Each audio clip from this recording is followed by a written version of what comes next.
Okay, welcome to part 6 of our start to finish HEC RAS guide with a running wish list for future versions. Even though we already did a whole part on RAS Mapper in the very beginning, just as soon as we got the project set up, I thought we'd circle back to it again to wrap up the series by doing a separate part that focuses on viewing results and using RAS Mapper for troubleshooting to see if those results are actually any good. I was planning to wrap up the recordings today finally, but I just got back from a concert. It was a group I hadn't seen since 1988. And now I've gone and lost my voice at the concert. So I could try to push through it using my best late night radio DJ voice. Maybe I should change this to smooth jazz with HEC RAS. But I think I'll give it a day or two to try to recover my voice. In the meantime, I'll try pulling out some clips of a HEC RAS model I actually did for this album cover. And maybe I'll post the geometry files for anyone who wants to try dropping some water onto this terrain. And it's, of course, a pulsar wave that we've turned into a terrain file in HEC RAS. So if you do want to play around with this one, we did it first as a 1D model with some cross sections that were then used to interpolate a terrain file. After that, we pulled it into 2D and ran it there. Some of these show results with the 3D viewer, which we'll be covering at the end of today's episode. And then our friends over at Flow 3D actually pulled it into a CFD model, and you can see some of those results here. So we'll talk a bit about the differences between 1D, 2D, and 3D at the end of today's video, but this one's of course just for fun. And speaking of fun, let's take it back to Disneyland when we dive back in. Okay, so I've given my voice a bit of a rest now, and today I've decided to wear the pulsar waves that we used as a terrain for those animations I just showed. And I got to actually hear some of the original band members do some of their songs from that album in the concert the other day. So anyway, here's a quick look again at Disneyland. We can see the original berm here transitioning into what it looks like today. Now, I got this more recent image here by zooming in on Google Earth to the same location that this original photo was taken from over 60 years ago. So as we can see here, that original berm, it looked pretty solid at the time. It has some holes in it today, but now we've patched up those holes in the project conditions model run in HEC RAS using some terrain modification tools. So now we'll look at how it holds up again against a flood. We've actually hit it with a really big flood in the model, and one challenge that we'll undertake today is to try to get a 3D water surface into Google Earth, just like in this view here, and then we'll look at it from this same vantage point, and then maybe we'll try to do the same thing with the 3D viewer inside of RAS Mapper. So to put this all back into context, we're now in the final part. This is the home stretch. So after setting up the project and pulling all of the geospatial data together in RAS Mapper originally, we created geometry and flow files and then combined them into a couple of plans, which we've now run, and now we're back into RAS Mapper. So having a look at the schematic of what we've done so far, in each of the previous parts, we added files to this layout here. But this time around, we're not going to add anything in this part today. All of these files are already here. So now we'll just look at what we ended up with back in RAS Mapper again.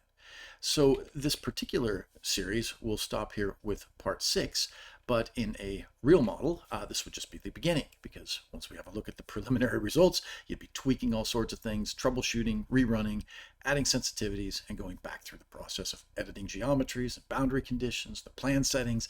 We'd look at all those results and we'd do it all over again. So let's open up our command window. Here's where we left off in part 5. After running our 2 plans, we looked at the error logs in text form, and we can see the overall run times here. Now you can see my runs took about an hour and a half each.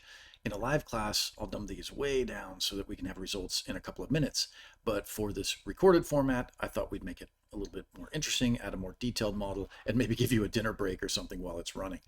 So if you are following along and yours took a really long time to run, you could coarsen up the grid, you could shrink the coverage area, or I'll link to another video below that I've just made about hardware benchmarking, and gets you some optimization tips and some suggestions on reducing your run times by making some improvements to your system. So I'm going to go ahead and close these windows here, and now we get to the fun part. This is opening RAS Mapper back up again. So I'm going to click on the RAS Mapper icon here and open it up. Mine pops up on another screen. Looks like it's all blank for a while.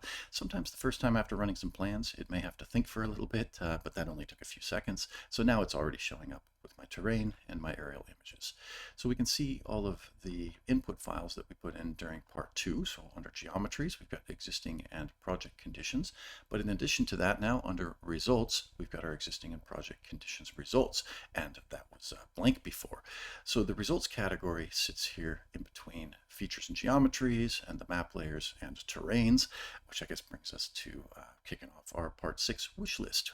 Tip number 1 is to allow some of these categories to be moved up and down for the display order, because there's no way you can move any of these categories up and down. If you right click up on these categories, you don't see the move command like you do under the subcategories. You can move some of these things here up and down, move the layer here top or to the bottom, but you can't do that for the overall categories.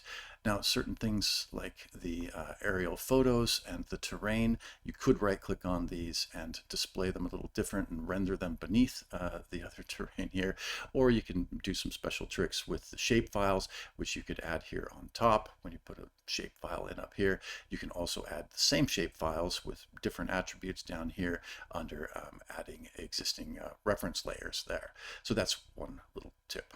Now, another thing that would be handy here is instead of being able to do this by clicking on it, it would be nice to be able to click and drag on these things. And I guess keeping that same tip list going, one of the things that would be nice to do as well is to be able to select Control and Shift to select multiple layers or layer ranges to move or even to delete. Because if you accidentally imported a polyline shape file, maybe you put something here under the profile lines, and you didn't know that the center line was actually made up of 1,000 individual segments, you're going to have 1,000 items here to manually click on each one to get rid of one at a time.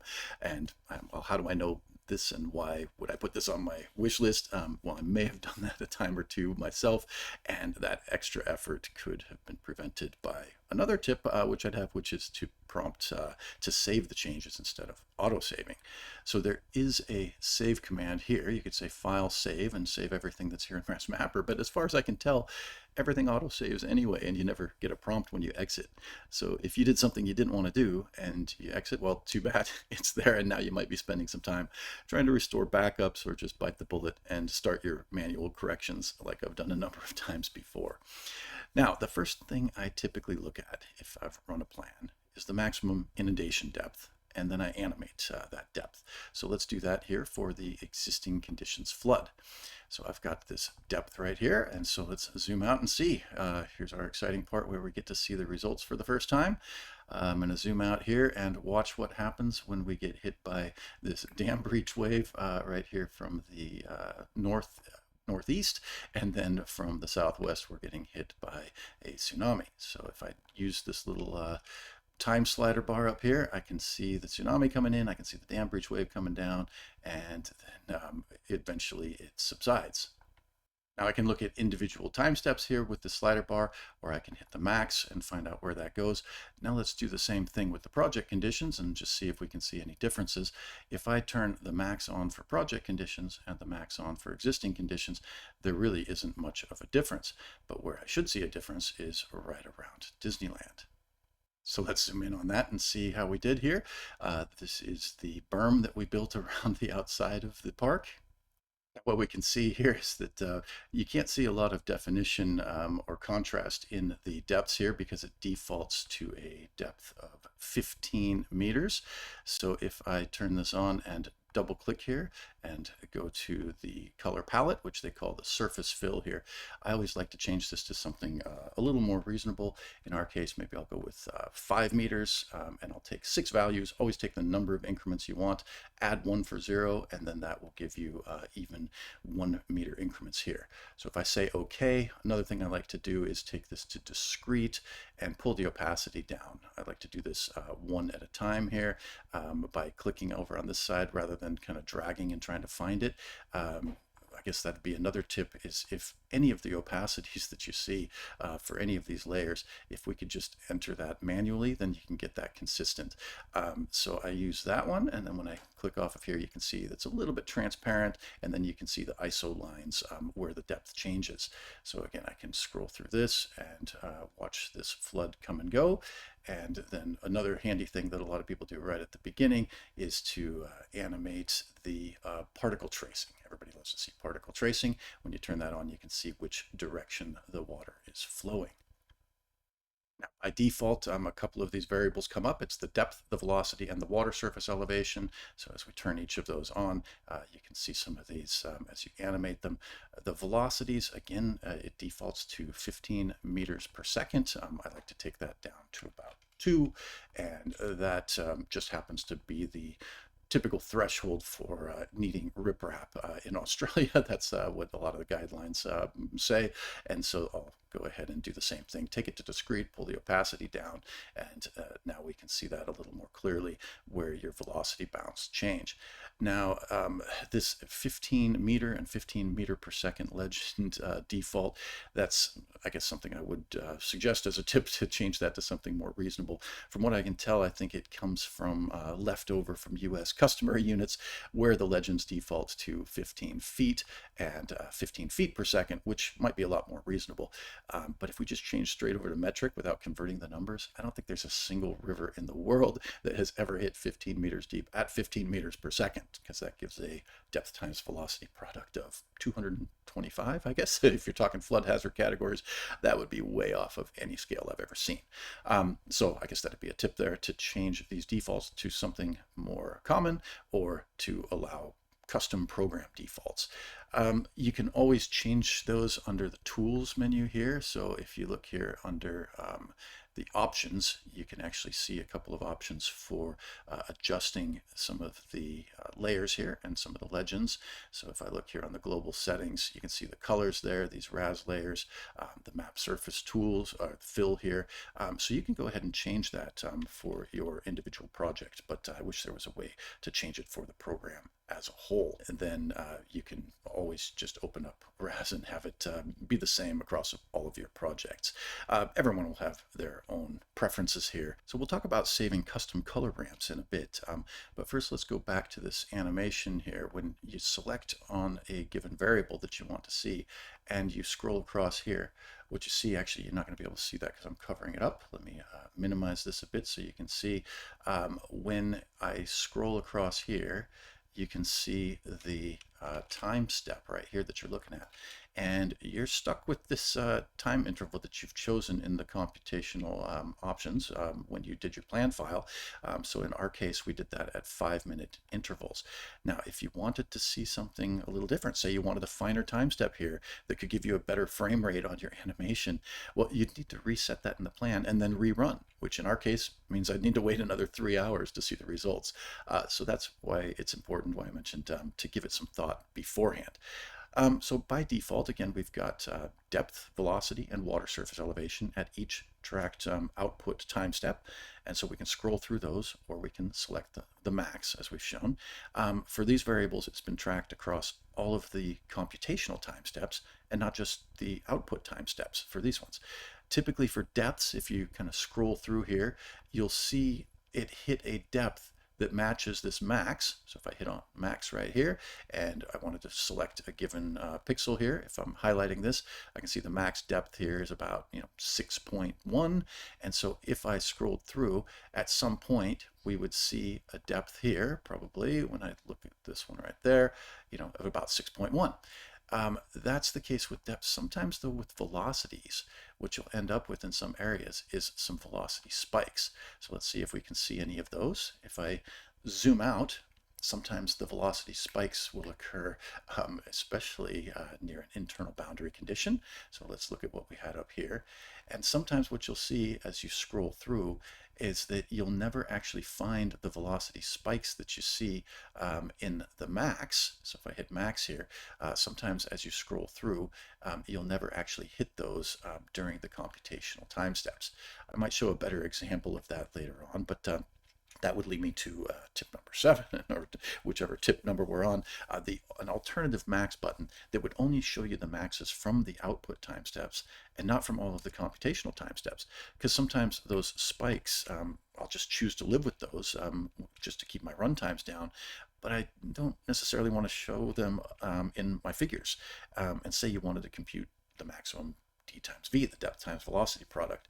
The output time steps are all you're going to get when it goes back through to do the calculations. It won't go through the computation ones. It's going to go through just the output time steps. And the same holds for a bunch of other variables. So having that option for velocities, depths, and water surfaces would allow the results to be consistent between all of your outputs. Otherwise, you might have flood hazard categories that don't match the D's and V's that you've shown in your maps. So now we can see some differences here between the existing and project conditions runs. And I'm a little concerned here because when we looked at Disneyland, and I go for the max here, between the existing and the proposed conditions, I'm actually seeing something odd. So let me just zoom in on this again. I was expecting to see some flooding when the berm was not in place or broken as it was in our existing condition, and then coming through in the proposed condition, I was expecting to see it blocked off. So there's something a little odd here. Let me change the legends to the same thing again. I like to take this and make these nice and consistent. And so I will create those ramp values here, take it down to discrete at 75%. And so now when I go back and forth between the pre-project conditions here, let me turn off the velocities, and the post-project, look at that. What's odd is that I have got the berm in here under the terrains. And so again, this is part of the troubleshooting. Let's see which terrains that we've got associated. Maybe I messed up on the terrain associations. So on my existing and project conditions geometries, I'll manage those geometry associations. Just make sure I've got these set right. I've got existing and project condition there. And so let's have a look at our terrain here. I've got existing and project conditions. So make sure I've got the right one with the ground. So I chose the ground points, not all points. So it's existing here and project here. And just for additional clarity, I'm going to turn off the map layers.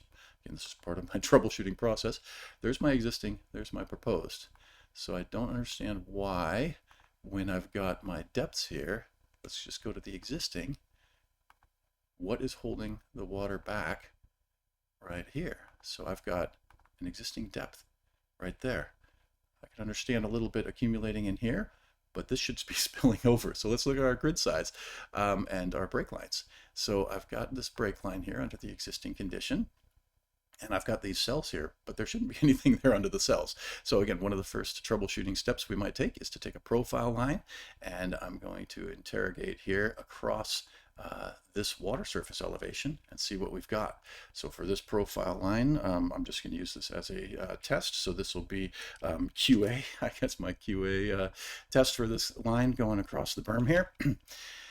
So I'm going to right click on that, and I should be able to look at the water surface elevations. Now for water surface elevation, typically I like to just fade this back. It's not something that I usually want to show because you get better definition out of the depth anyway. So my preference is to just fade that back because you're not going to be able to plot a profile line unless you have this turned on. But I don't like the water surface elevation, like you see here, to come out and override everything else. So you can see there, you don't get a lot of difference in this, unless you wanted FEMA contour lines or something. I don't find this information very useful here because it's all covered in the depth anyway, in terms of the inundation extents, and then you get to see where it's deeper and shallower. So that's just my personal habit as I turn these on and fade it all the way back. That way, when I right click on this and plot my profile line, I can see water surface elevation here. If I had that off and I tried to do the same thing and plot this out, I don't have it here. So I have to have it on to be able to plot it. And now I'm going to plot it this way. Now, another quick tip here. I saw them add this detailed versus fast here. Even in really complicated models, this detailed one goes really, really fast. So I don't know why you need the fast one. So I always just use the detailed. And let's go here with water surface elevation. And what I see here is water that's just standing up on its own. So there's nothing physical that should be holding this water back here. Sometimes that's a sign of a Courant number issue, meaning you should have used finer time steps and then it just couldn't keep up with itself. That's usually at the arrival of a flood wave, or maybe you have some oscillations going back and forth. I don't see any oscillations here. It's just being held up here artificially by something. And it looks to me like this has just retained when it cut its break line, and then I saved that geometry from the project conditions as the existing condition. It looks like it saved the elevations here. Now, one other thing that you can do to check this is to go back through on your results, and let's just find these individual cells from our perimeter. I'll right click here and try to find these values here. So I will plot the face profile across this face. So if there's water here, it should be able to move from this cell to this cell as long as it can get over what I've got here as my face for this cell edge. So I'm around 42, right? And I've got water here. If I go back to this section here, it tells me that I've got water way up at 45 or 46. So I guess I could go back and try to fix this up and, just pretend this didn't happen. But, this is my reality with a lot of the other glitches on this series. I could just re-record these parts and make it work from the beginning, but this is real life, at least in my experience. There's always some fixing that needs to be done. So what I would do here to try to fix this up is recreate these break lines. So I'm going to get rid of the results and go back to the break lines that I've got in the geometry. Now, one thing that can get confusing is the geometry shows up twice. Once it's editable and one is not. So this is the geometry here that was used for this run. You can't change these. This is what it used to create these results. And you can see everything here, but you can't change them. If you want to change the things in the geometry, you have to go up under the geometry menu and change it there. So under geometries here, I'm going to click on this one, expand this out, go to my break lines. And so you can see this break line right here. I'm going to edit this one. And I think I'm just going to get rid of it. So I like to go ahead and try to make my cells match wherever I can. That way my pre-project and post-project conditions, water surface elevations are computed at the same spot. And so if I go here and click on the break lines, I should be able to select this one. I could just put a new one in here or just re-import it, but just to be sure, I'm going to delete this one entirely. And I'm only going to make a break line where there are features that should be covered by a break line. So I'll go ahead and click around here. The direction of your break lines doesn't really matter so much. Whether you go, a lot of things in HEC RAS, we like to go left to right looking downstream. Break lines don't really matter in that regard in terms of their orientation. I'll go ahead and take the break line down to the freeway here, that on ramp or off ramp, and then I'll double click there. So now I've got this break line in here. Let's double click and look at its properties.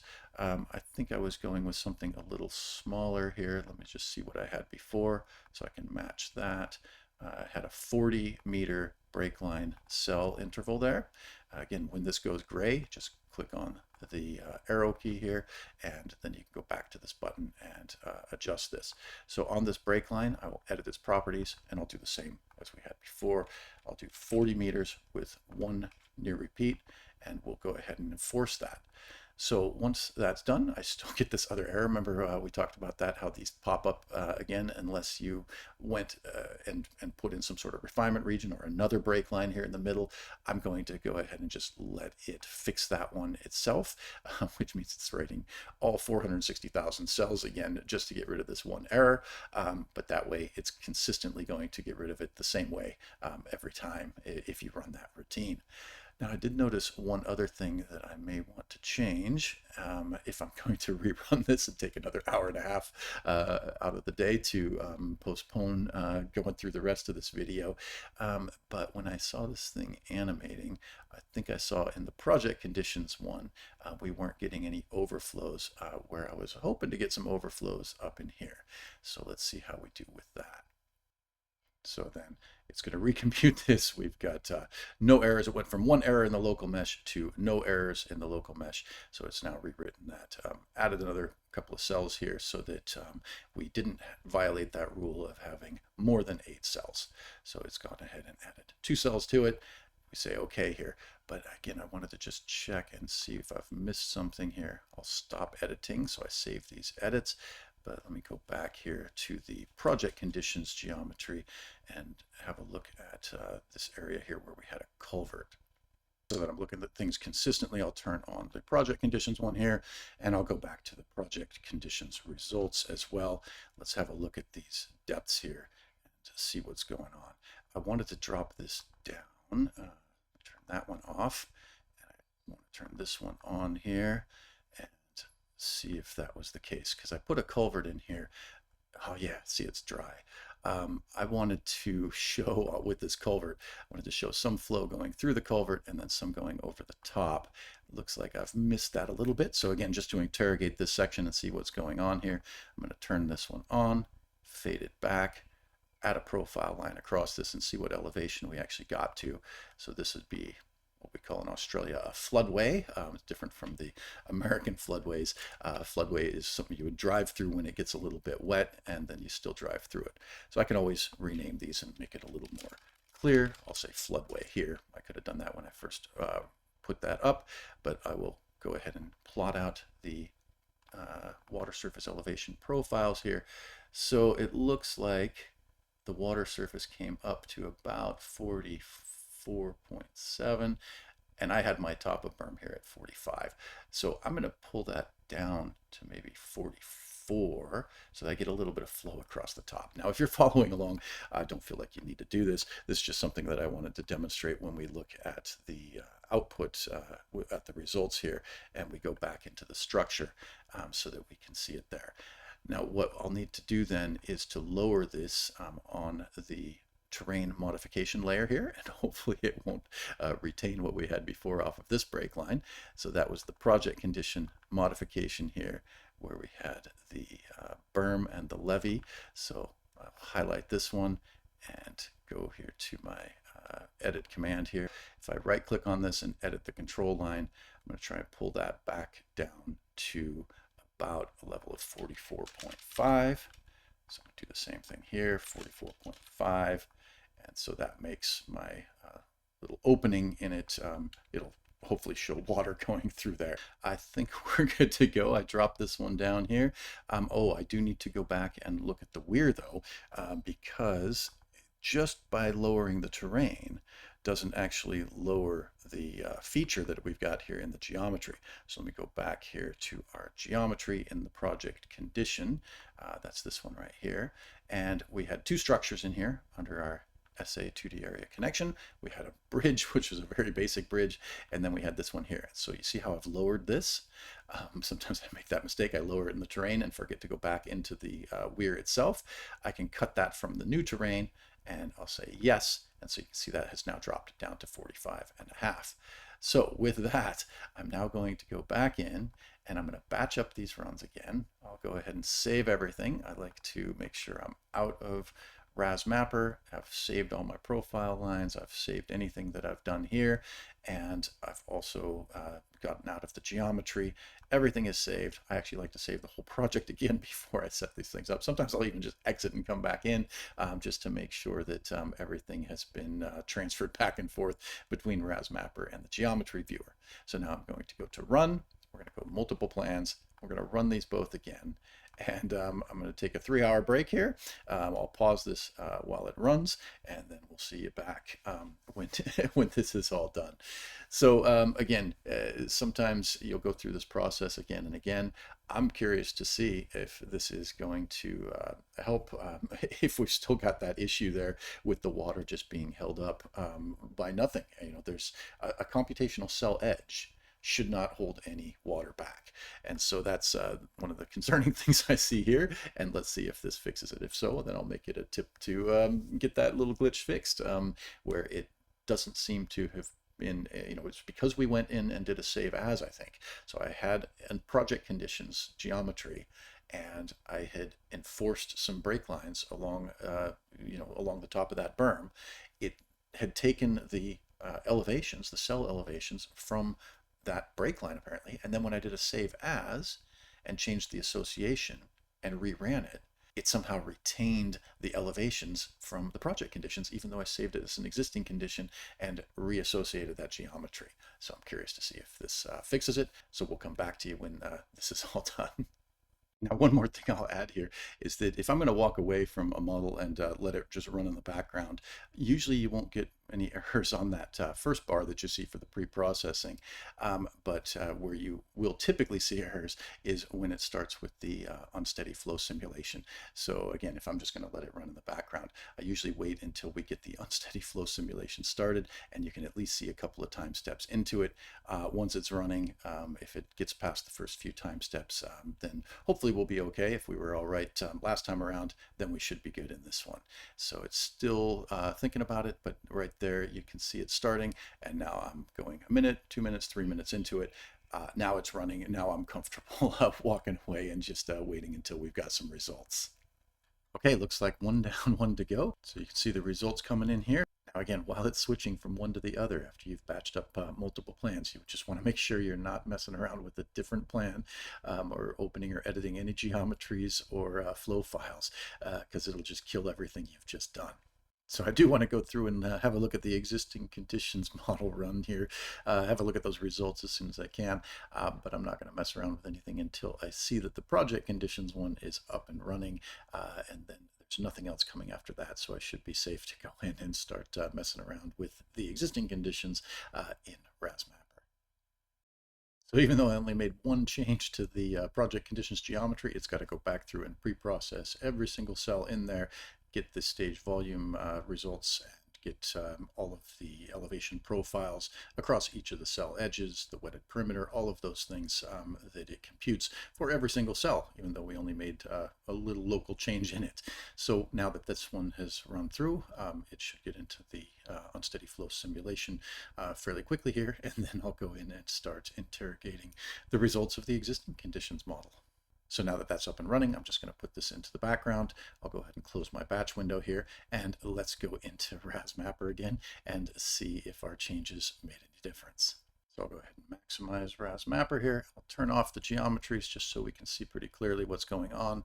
I'll actually turn off my modification layers, turn off the profiles as well, and then hopefully we can clearly see, do we have an existing condition set of results where we've got some flooding. Here we go. Let's see how this looks. I think this looks a little bit better. Let's go ahead and check this. I'll turn off the project conditions one, turn on the existing conditions, and let's see if we're holding back any water along that break line still, where we were previously retaining some water artificially by the cell edge. Now it looks like I've got more flow here, but it looks like I've still got the same kind of an issue. Again, let's just check it with our profile lines here. I'll make sure my water surface elevation is on. We'll turn this one on here and see what we've got here. So I'm still artificially retaining some water right here. You can see as I move along this profile, you can see that red dot moving. Right as I get to this wall of water here that's only being held back by that computational cell, I should be seeing that one moving all the way through. So let's have a look at the depths and the flow directions as we move this thing through. Again, let's watch the water come and go. And again, initially, as you get up to this point right here, this should be able to spill in here, which again might tell me that I've got some computational time step issues because I shouldn't be holding water back here. So what I may try to do later on is go ahead and make those adjustments to the computational time steps, maybe use some adaptive time steps and see if that solves some of the issues here. But you can see on multiple time steps, it's just holding up water right there where there shouldn't be any water held up. If I turn on my geometries here, you can see these cell edges, which I've got from my new break line that I enforced here. You can see, especially at this one right here, there shouldn't be any water being held up behind these cell edges. That should be able to flow freely into the park here because there's no terrain holding that thing back right there. So it looks a bit better than it did. It's not being held up quite as high as it was. I'm still not quite happy with these results. If you're following along and doing this on your own, all of the next steps that we're going to be going through, you can do this with or without rerunning it. I'm going to go ahead and try it one more time. Go back to the geometry and just see if this makes a difference, where instead of just enforcing the break line, I'm going to take the entire 2D flow area here and start editing this, and I'm going to regenerate the whole thing. And maybe that'll get rid of some of these artificial breaks that we see here that were holding some things up. So let me go ahead and try that. I'm going to right click here and generate computational points with all break lines. That will replace everything, which I think it should have done before, but I'm going to try rerunning and see if that makes a difference. And again, it's going to bring that one error back in. I'll let it fix that one. And there really shouldn't be anything along these cell edges here that would be holding back any water. So again, just to be clear, I'm going to turn off all of my other geometries, the ones that were on with the results as well. So I'm only looking at these cells here. I'll right click on this and try to fix all the meshes and get rid of that one error that we see right in the middle there. Okay, so it looks like that's been fixed up. I'll go ahead and close this geometry, stop editing it. That should save all of the edits that I've got. Because I want to see these results first, I'm going to go ahead and kill the batch run that's going on at the moment and restart that from scratch. So just to be sure I've got everything saved, I go up here under File, Save, and I'll exit out of RAS Mapper and go back into the run here. Again, I like to save all this, and maybe just to make sure, I'm going to exit out of RAS altogether, and then I'll come back into HEC RAS and pull this back up again. So I'll start fresh under File. There's my Disneyland project. I'm just going to go ahead and to Run, Multiple Plans. We'll try this one more time and check all those plans. So that would have killed the previous run. Sometimes people get nervous doing that, but a lot of times I'll have to stop a run partway through and just decide to make a change and go start that. So I'll go ahead and run all the checked plans again. For the existing conditions, it's going to have to go back through and recompute all the geometry. For the project conditions, it's already done it, so it shouldn't have to go through that initial step. So here we go, starting, I've about a minute or two into this thing. So there we go, 3, 4, 5 minutes. We're running fine now, so it's running the existing condition. It'll run the project one after that. I might jump in here again and see how it's doing with the existing condition before I let the project one finish, but I'll take a bit of a break now and pause the recording while we wait for the results to finish. Now, while this is running, I thought I'd make one other suggestion here. If this is partway done and you just want to see how it's going and you didn't want to wait for the rest of the results to see if we needed to restart this again, you can use this button here called Make a Snapshot of the Results. So it'll actually show me up here that I've requested a snapshot.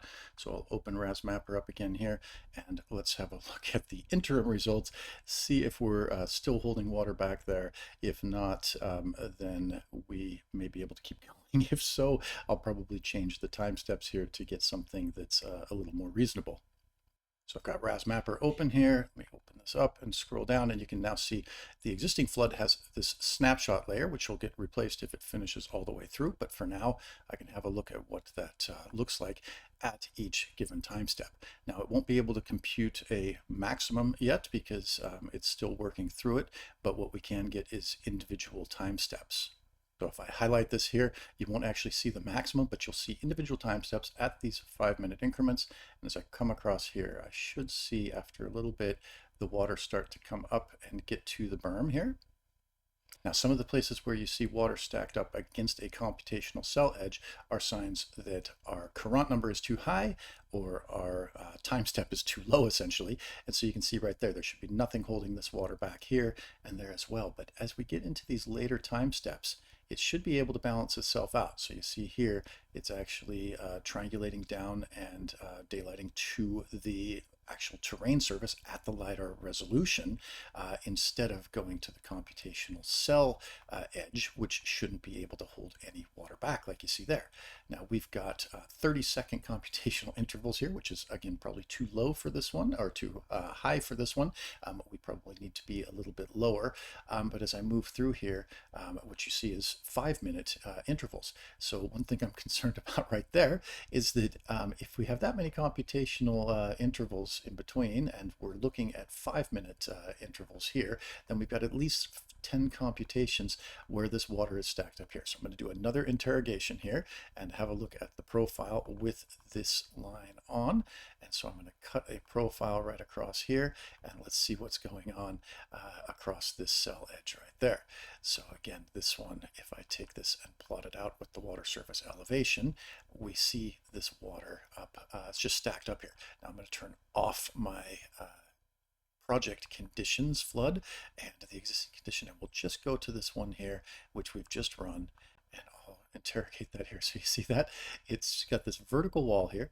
There's no reason why there's anything physical. There's nothing physical here that's going to hold water back. This is just the computations trying to get water in this cell right here, which you can see with the little pink dot, over into this cell right there. Nothing should be holding this back. So let's see if we can fix that up and see if the computational time step has anything to do with some of these instabilities. So with that, it does look like it made a bit of a difference. I mean, this inundation extent here that I'm seeing is actually quite different than before we enforced the entire thing. I'm now getting a flow path right here, which I wasn't getting before when I had the previous break line enforced. But instead of killing it and starting over again in this case, I want to keep it nice and simple. So I'm going to leave it here. We can definitely see a difference between the flooding conditions that we see here under the existing conditions, and then the project conditions flood as well, where we've basically protected this whole area. And that's the main thing I wanted to be able to do, is compare existing to project.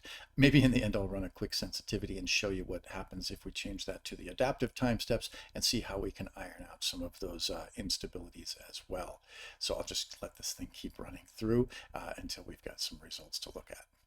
So I'll exit out of RAS Mapper, save my new profile line that I've just put in there that I didn't name.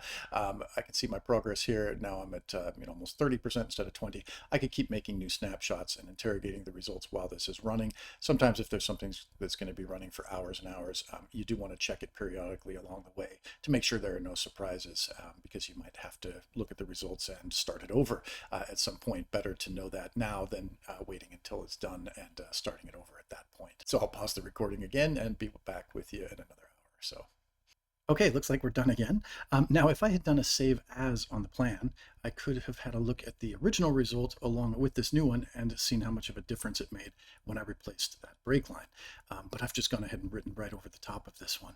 I did want to keep this example nice and simple with just two plans, existing and a project, but I wasn't expecting that result. So just for a comparison, as a sensitivity on the time step, I'm going to go ahead and set up another run here with an adaptive time step.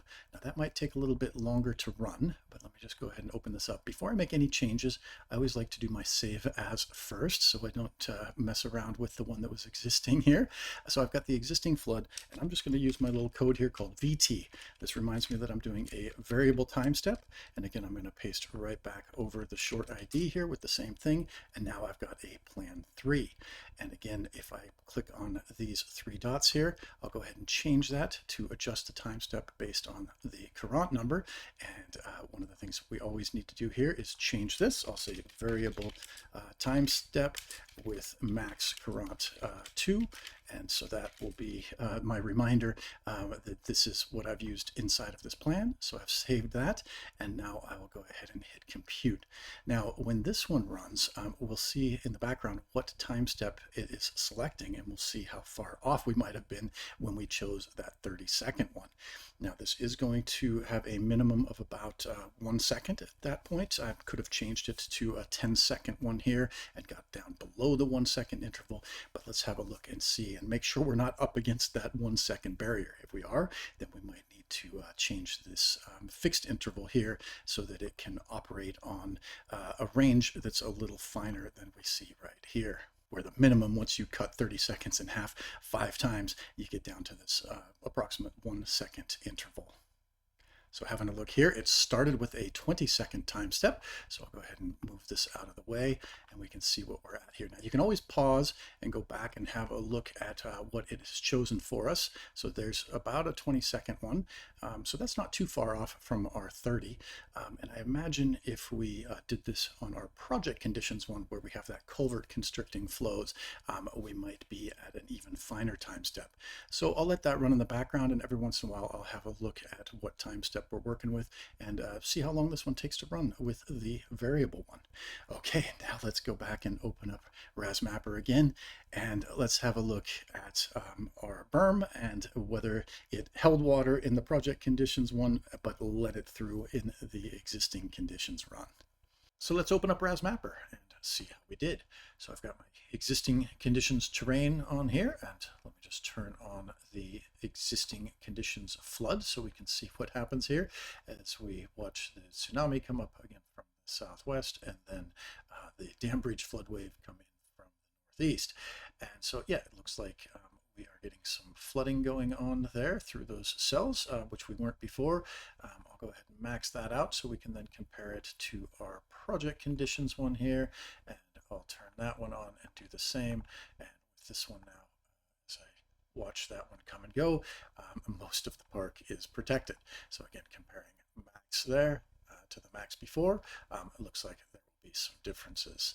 So looks like since that was a bit of a glitch, I'm going to add another tip here, which I'm assuming didn't happen with our first run, and that's to automatically recompute the cell edge elevations along the break lines when the associations are changed. If anyone has any better answers as to what went wrong there, I'd like to hear them. Even though I didn't keep the first set of results, I was only recording it.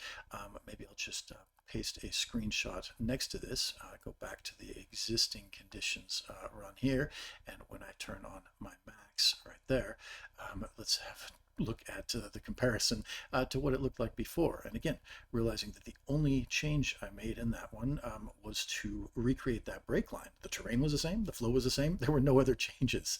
Clarity, I don't need this snapshot anymore. I'm going to go ahead and remove that one, and just have our existing and project conditions flood, and variable time step one in here, and we'll see if we can get rid of that little glitch there, if that has something to do with the Courant number.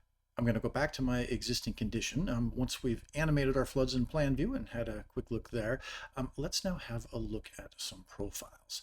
Now we'll talk about 6 types of profile lines that we'll use to interrogate our results, and I'll list these here so that you can see which ones we're going to be working with. And I'm not going to do a really detailed job in terms of delineating these.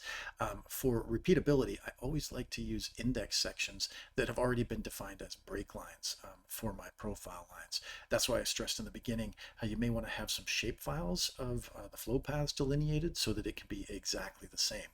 Now, Stanford Gibson just did a brand new video on reference lines, which I'll link to below, which you may want to use to compare some flows and to compare the hydraulics in given sections. But I'm going to break some of my own rules here and just fudge in some approximate lines going from the dam all the way down to the ocean along a longitudinal profile. So I did want to highlight each of these tabs down here before we cut the profile lines. You can see that profile line there that we're going to use. But on the layer values, anything that you highlight up here, you'll see the value wherever your mouse is as you pan around. But if you wanted to show more than just that one value, you can actually add a whole bunch of things here. And you could look at depths and velocities and water surface elevations or whatever you want all at the same time. So that's pretty handy there. Active features is just anything that you've got highlighted. Say I wanted to turn on the berm or the gauges or something like that. I could go in here and select each of those, and you'll see which ones are on and in magenta there. The profile lines tab is the one where we went ahead and started adding some profile lines before. I'm going to delete this last one. That was just for QA as well. But let's go ahead now and have a look at the Santa Ana River profile. To be able to do that, I can go ahead and delineate that, but it's kind of hard to see where it is here. So as I highlight the depth, I'm looking at the max. Let's go to a time step here where we can actually see the river. Now, when I delineate this, again, if I had this already, I could just right click here and import a polyline from a shapefile if I had the center line defined. I'm going to come in here though and just delineate from the dam all the way down to the ocean. Now in HEC RAS, the way that you ought to be doing river reaches, for example, is to delineate from upstream to downstream. Now I'm not going to do a very good job here with this delineation. I like to go right along the low flow channel if I can, so that I can see what the water would see as it flows downstream, and not be going through any of the banks, the side of the channel, where it makes it look like there might be some sort of obstruction to the flow. And as I come down here, I'm probably missing the channel a little bit. But again, delineating from upstream to downstream might be a little bit confusing. I'll put the Santa Ana River CL here. But when we go from upstream to downstream now, if I went and turned this chainage on, or the stationing on, you can see on my tick marks here, we're going to have 0 up here. But if I make this a river reach in HEC RAS, if I turn this into a 1D river reach, the stationing would start down here at the river mouth. And that can mess things up between civil designers and hydraulic modelers. If river mile 0 is the river mouth, I guess in our case that would be down here at the ocean, and you would count up positively from there. And that makes sense. Most rivers are stationed from downstream to upstream, because back in the day, sometimes you didn't know how far upstream it went. Like when they were first looking for the Northwest Passage, you knew where New Orleans was, but you had no idea where it was going to end. So survey sections look up station or up chainage. So that's basically looking left to right, looking upstream. Whereas based on HEC RAS standards, if you draw the lines upstream to downstream, even though the river station is backwards with 0 at the downstream end, the line itself has 0 at the upstream end. And based on that center line profile, you'd always be looking downstream when you pick your cross-section orientation. So that might sound a little confusing. I've actually heard there have been cases where levees in HEC RAS cross-sections were used by civil engineers who put them on the wrong side of the river because the engineer thought they were looking upstream. But for the HEC RAS modelers, just always picture yourself in a boat floating downstream and facing the same way. So let's go ahead and have a look at our results. If I've got the max water surface elevation turned on here, let me turn off these, and I'll turn off the profile lines as well, just so you can see what's going on here. I will right click on this one, and let's go ahead and plot the water surface elevation along the center line of the Santa Ana River. So you can see here, you've got to be careful when you've got 2 different profiles turned on. I'm actually not comparing the same profile here. One is at the max and one is at a specific time step. Now, as I go in here and hit the max, we shouldn't see much of a difference between the existing and proposed in this case, because the only changes we made were localized around Disneyland. So I'll go ahead and leave the one off just for clarity there. Again, if I went and kept that off to begin with and plotted this profile, then all we would see is the one existing condition. Now I can animate the water surface elevation right here and watch this thing come and go. So you can see this flood wave come in from the coast. You can see the tsunami come in, and I could animate the water surface elevation here at the same time. Now, another tip, I wish we could animate the depth at the same time as well. If I turn this one on and just made it, say, a blue color, as if this was a depth, I could turn this on here and go back to my opacity, turn this up, and now you can probably see at the same time now, when I animate the water surface elevation coming and going, you can see this going on at the same time. But again, I'd like the depth a little better, and it'd be nice to be able to animate the depth and the water surface elevation with the water surface elevation in profile view, the depth in plan view at the same time. So I'm going to fade this one back again like I normally do, and I'll turn this back to the max, so that next time I plot it, that's what I'll see. So next, let's do a cross section. I will do the same thing, delineating from left to right, looking downstream. I'll probably do this here where the cross section is actually contained. So let me go ahead and try that. I'll go up here to the max depth and zoom in on this part right here. And let's have a look at a cross section just downstream of the dam, and I'll delineate that again from left to right, looking downstream. We'll just come across this way, and I'll call this one cross section. Santa Ana River, and I'll go ahead and now right click on that one, and we'll plot out the water surface elevation. So same thing, you can see this one here, and I'd like to animate that as well and just see what happens when the flood comes and goes. So you can watch that flood wave hit and come up and down, and again, just go back to the max here and you can see what happens. Now, The next thing that I do along those same cross-section lines is to plot the flow hydrograph. So let's go ahead and right click on this and we'll go to the time series. Now when I hit flow, the very first time I do this, it's going to have to go through and write a whole bunch of information to my hard drive, and we'll have a look and explore to see what it's actually doing here in the background. It'll only have to do this one time for each set of results that's on. Doesn't matter where I cut a new section now. It's going to have this extra post-processing file that it's writing available to it, and it doesn't matter where we go. We won't have to do this process again for this particular layer. Each time you turn on a new layer, you'll have to go through these steps again. Now this can take a long time, and this post-process file, we'll have a look at the file size here when it generates it, but I've had some models where that file ends up being 20 gigabytes in size. Quick look and see how big it ended up here. What it's done is taken the short ID of the plan that we've run, and it's made a folder for that short ID, and now we've got a post-processing file here. Look at that, 500 megabytes. It's not small. It's half a gig right there just for this one. Each one of these runs would add just as much file size in that post-processing HDF file. If you never plot any time series for that particular set of results, then you won't have that folder that's automatically been created. What I can see here on my hydrograph, then I've come up to about the same flow that I had. I think I put 8,000 cubic meters a second in this. I've only got 7,500 here. So what happened to the rest? Well, there might be some flow attenuation going on, but it's also the fact that I brought it in as an internal boundary condition, which meant it spread out upstream first before heading downstream. So this is just a good thing to check. I wish there was a way as we get downstream, I could cut a new cross section down here and extract another flow hydrograph. Let's see, I went to this part right here, right before it opens up into the valley. Make sure it's not somewhere I'm getting hit by the tsunami, and I'll call this one a downstream cross section. And if I went ahead and plotted that one and did a time series out of that, we might see maybe slightly lower flows. We might see it peaking at a different time step. So you see right there, we're now at 72 or 7,300. What I wish you could do is just plot multiple sections on the same plot here, and then you can see that attenuation as the flood wave moves and attenuates downstream, and you get the lag time accounted for. But what I just do is take this table and pull it into Excel, and then you can just plot them there right next to each other.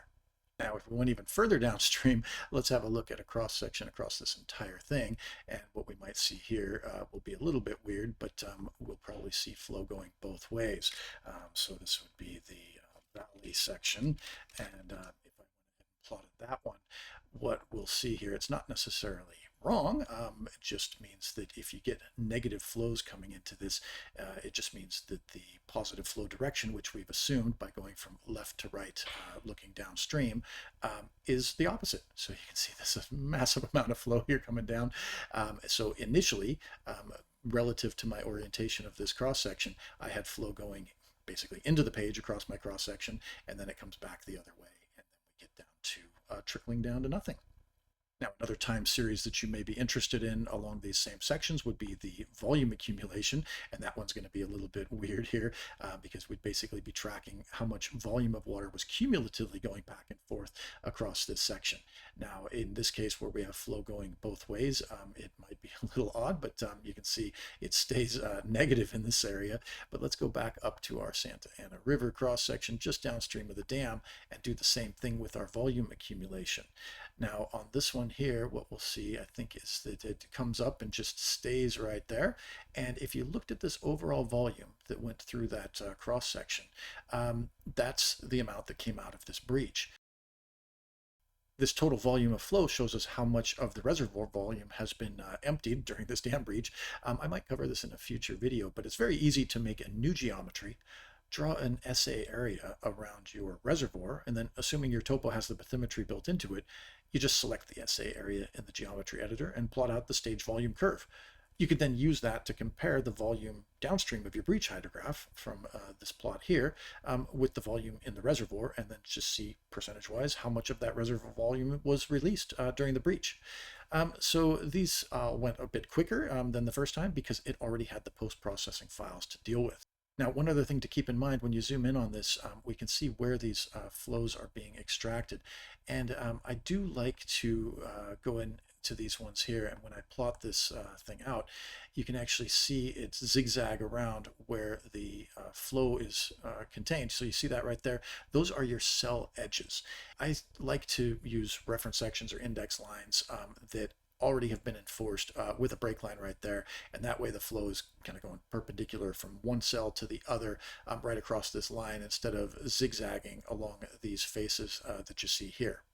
Now, moving on to the next piece of information we'll extract. What if I wanted a rating curve here? I might need to get the water surface elevation as a time series over time. And so if I go ahead and click on the WSE here and then right click, let's say I had a gauge right here. Maybe the housing for the gauge was up there. If I did that, I would usually just put in a shape file here that has this gauge listed, but there you can see a bit of a low flow channel. And if I right click on the point where the gauge is right there and I plot the time series out as a WSE, you can see how the time series for the water surface elevation comes up and back down. Now it looks like I've got some water ponding that just stays there, but in the end, if I've got a water surface elevation time series and a flow time series, the water surface elevation being at a point and the time series being across a section, I can put those together in Excel. So I'll just make a new worksheet here real quick, and then I will go to the table for each one. I'll take the values here, copy and paste those into the Excel sheet right there. So that's my stage. And then I'll do the same thing with my flow, copy and paste that one in as a flow hydrograph. And when I put these things into Excel next to each other, I can get rid of time and just plot one against the other.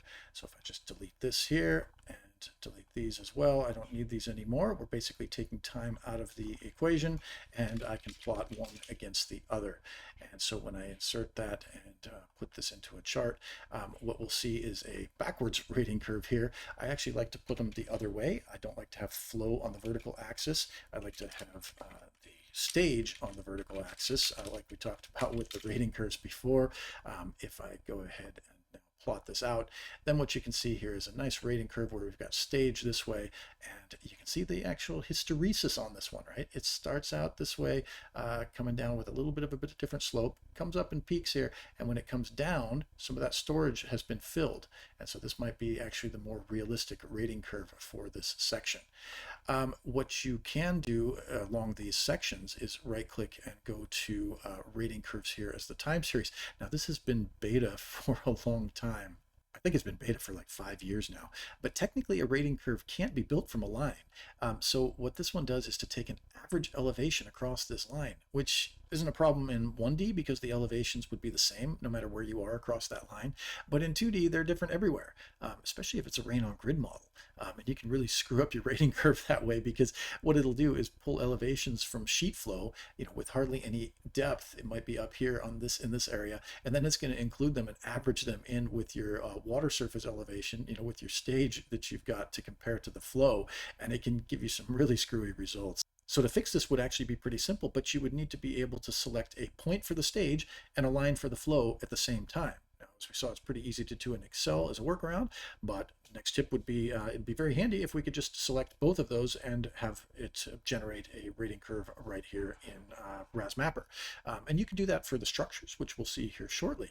But for just a given cross-section, it'd be nice to be able to just select your gauge location, select the cross-section, which ideally would be going through that gauge location, and always needs to go dry to dry from either side for whatever maximum flow you want to rate this for. So now for our final type of plot, let's go in and look locally right here around Disneyland where we put in these structures. And so we've got a bridge and we've got a culvert, and hopefully now that I've rerun this one with the lower elevation here, I've got some flow that we can have a look at where we've got flow going over the berm and then through the culvert. So again, let's have a quick look here at this section. I'll turn on my project conditions one for this one because that's where we've got our structure. I'll turn off the grids. I'll turn on the connection, but again, the connection is along the line there. What I really want to see is this culvert barrel here as well. And so again, let's turn on our results here. Let's have a look at the depth. watch it coming and going and see if it did what we wanted it to do. So as the flow comes up, I probably should have used finer increments for this, but you can see right here, I've got some flow on the downstream end, but if you remember, we put in a valve that prevents any backflow going up through this. So it's only going to drain and it'll be closed when we have flow up against this side. So then if I move through here, I actually have some flow coming in from the upstream end of this one, and then it drains out. So let's have a look now. If I go back to this time step right here and turn on particle tracing, we should be able to see some of the flow going into the culvert barrel. Now I have really big grids here, so it might be a little bit hard to see where it's coming in here and where it's coming out, but maybe if I divided that into smaller cells, you could actually see it getting sucked into the inlet here. So what I'll do now is right click on the 2D connection itself, and I will then go into this thing called structure variables. Now, if you have any structures in your model, I do highly recommend having a look at your structure variables. It can pick up a lot of things that you might not have otherwise seen where there are some instabilities. And what we see here then is some culvert flow, and with the total flow and the weir flow, let's just have a look at that. I like the way you can track all of these variables at the same time. It might get a little bit confusing though, but let me just zoom in on this one and let's see if we did get any weir flow. So you can see right there, just briefly, I got a little bit of weir flow. And so usually what will happen there is you'll have your headwater and tailwater. The difference between those two gives you a head differential, and that's going to push some flow through the culvert. And then we get this one over here where it just briefly comes up and overtops. You can go in here and turn on different variables. You can choose which ones to show. If I wanted to turn off the weir flow and the total flow and just look at these three variables where we have the culvert with the headwater, tailwater, and the flow, that's sometimes the simplest way to show this. This should work out with some of the empirical results with HY8, with the Federal Highways manuals. You should be able to take this head differential, look at the culvert hydraulics, and get this flow out of it. You should be able to go back to the 1950s nomographs, and it should behave properly that way as well. So you can turn these things on and off. If you had multiple structures here, you can get to them all this way. You can turn different plans on and off. Even if you don't want to see the one that you're viewing at the moment, you can turn those off by going under options, plans, and have a look there. So you can see also with our bridge, I wasn't sure if you could get overtopping flow. I don't think ours overtops, but it'd be nice if you could get overtopping flow out of this and get the weir hydrograph as well. And then you could see how much is in the orifice part of it and how much is flowing over the top. So I guess that would be one more tip. Maybe there's a way to do it. If somebody knows about that, let me know. I haven't been able to do it with this plot, but there might be some other plots where we can do that. Each of these structures, you can get a rating curve out of them as well. Now this one gets pretty screwy. Let's have a look at the bridge one as well. So you can see a bigger loop here for the tsunami, smaller loop here for the dam breach. You've actually got two curves for each, one at the upstream side and one on the downstream. The internal boundary curves might be worth looking at as well. These are the curves that get computed before you even run any flow through it. Now, I think on the time series, I think they've added a couple of additional options. Let me go back here to the variables and make sure we turn all of these on. You can plot head loss over time, the drag factor, the headwater error. Anyway, when you go to, again, right click on these things and plot the structure variables, always worth having a look at some of these. A couple of other things you can have a look at as well for your weirs. Again, these are just a couple of things that I'd like to interrogate when I've got structures in the model. So overall, again, let's just pull up all 6 of these things that we've looked at, the 6 types of profiles and charts that we wanted to look at to interrogate our results. Now, we were only looking at one model at a time, but maybe I'll just add a few local profiles here instead of the entire Santa Ana River. And let's just have a look at a comparison between these two. So if I turn on the maximum water surface elevation for the existing case and for the proposed one as well, and then I go back here and add a new profile, let's just have a look at what this looks like as I go across Disneyland this way. And let's just do a comparison here so that we can see before and after. So if I plot this out and grab my water surface elevation, we can see a couple of things here as I move along this plot. Again, you'll see that little red dot move. I'm not sure if you can pick that up with the resolution that we've got. So you've got a berm here and you've got a berm here. And so if we look at our project conditions flood, you can see that it's just up against the berm, and before on the existing condition we had some flow in here, and then we've held it back with these berms. Now looking at these plots, it's easy to screenshot these. One other tip I'd have though, it used to be that when you would highlight something, you could actually see which variable it was you were looking at. So like right here, if I tried to zoom in and a look at this water surface elevation here, sometimes I get a whole bunch of them that are next to each other, and it's really hard to tell them apart. And so it used to be that when you would get near it with your cursor, it would tell you which one you're looking at. Now you got to kind of pick through and make sure you have your things in order here. I like that it tracks along the way, but I really wish they would bring back an option, maybe with an Alt or a Control key or something, so that you could see exactly which one, what value you're looking at for the one that you've selected with your cursor. You could screenshot something like this and try to pull it into a report, but you don't have a lot of control around what the legends look like and things like that. So if you look here at the table, for instance, I could take this and pull it into Excel, but you'll see here you've got different spacing. Like there you've got a blank and here you've got a blank. And trying to put these together into an Excel chart can be a bit tedious.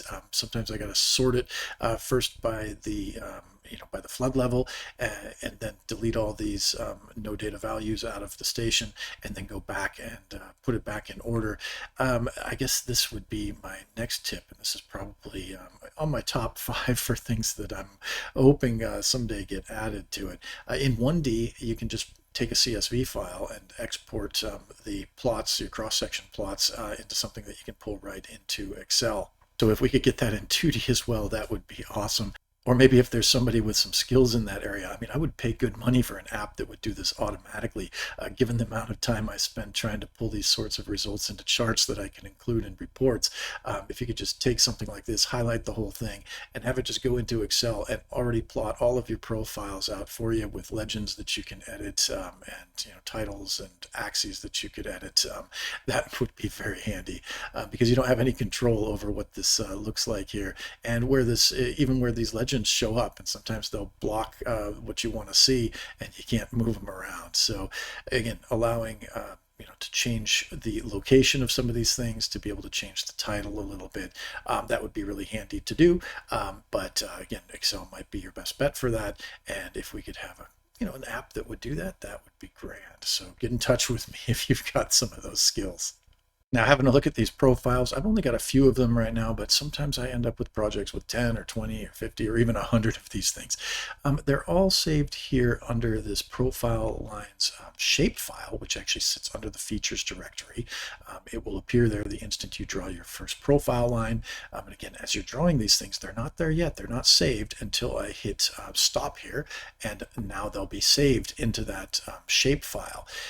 But if you get a whole bunch of them, sometimes I want to change the order of them. I might have a group of them that I'm using, and then I make one change to one, or I add a new one, and I want to put it up with the rest. I don't think that's possible to do that at the moment, so it would be great to be able to change the order there.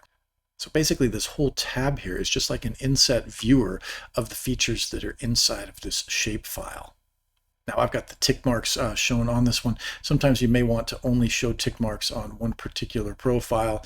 If you turn that one back on, you see they all have the profile lines on there. If I turn them all off first though, and leave that features layer turned off, and then I highlight one, then you'll see I just have this one and not the others. And so sometimes I like to be able to just call out one of them while I'm looking at that particular cross section like we were doing here, and then that way you can track along the station that you see.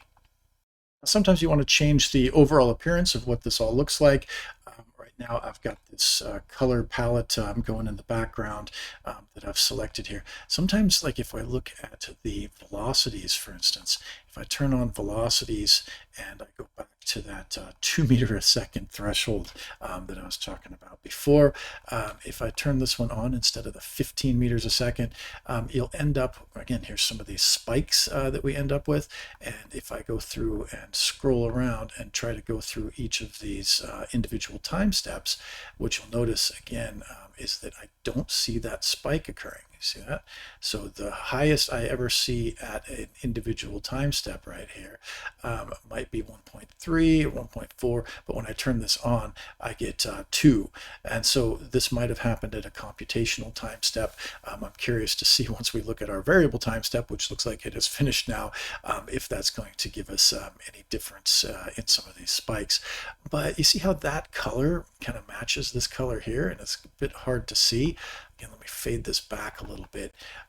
One of the things that I like to do on some of ththese results sometimes is to really make them pop out. Let me just go back to the discrete one here.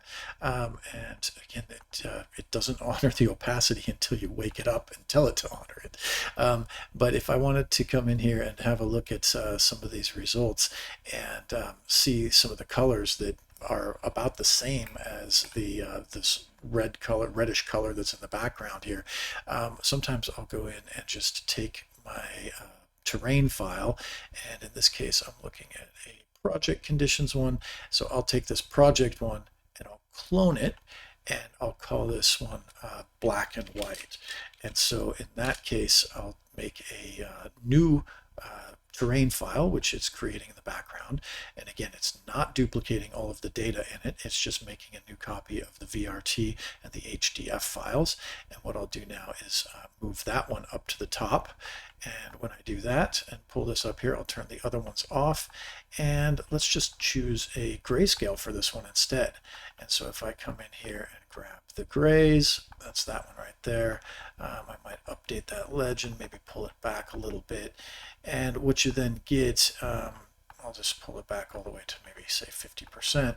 And now this contrast then, you know, in our case, we've got some of these blues and the yellows, which work out pretty well. But a lot of times if I'm in one of the red zones, it's going to be a little easier to see some of that contrast, like you see right here in the river, with a black and white topo in the background instead of this one here. So you see that if I've got this project here and I use the standard palette, you can't really see where your velocities are. So a lot of times I'll just take that and grayscale that out. So that's just one little tip.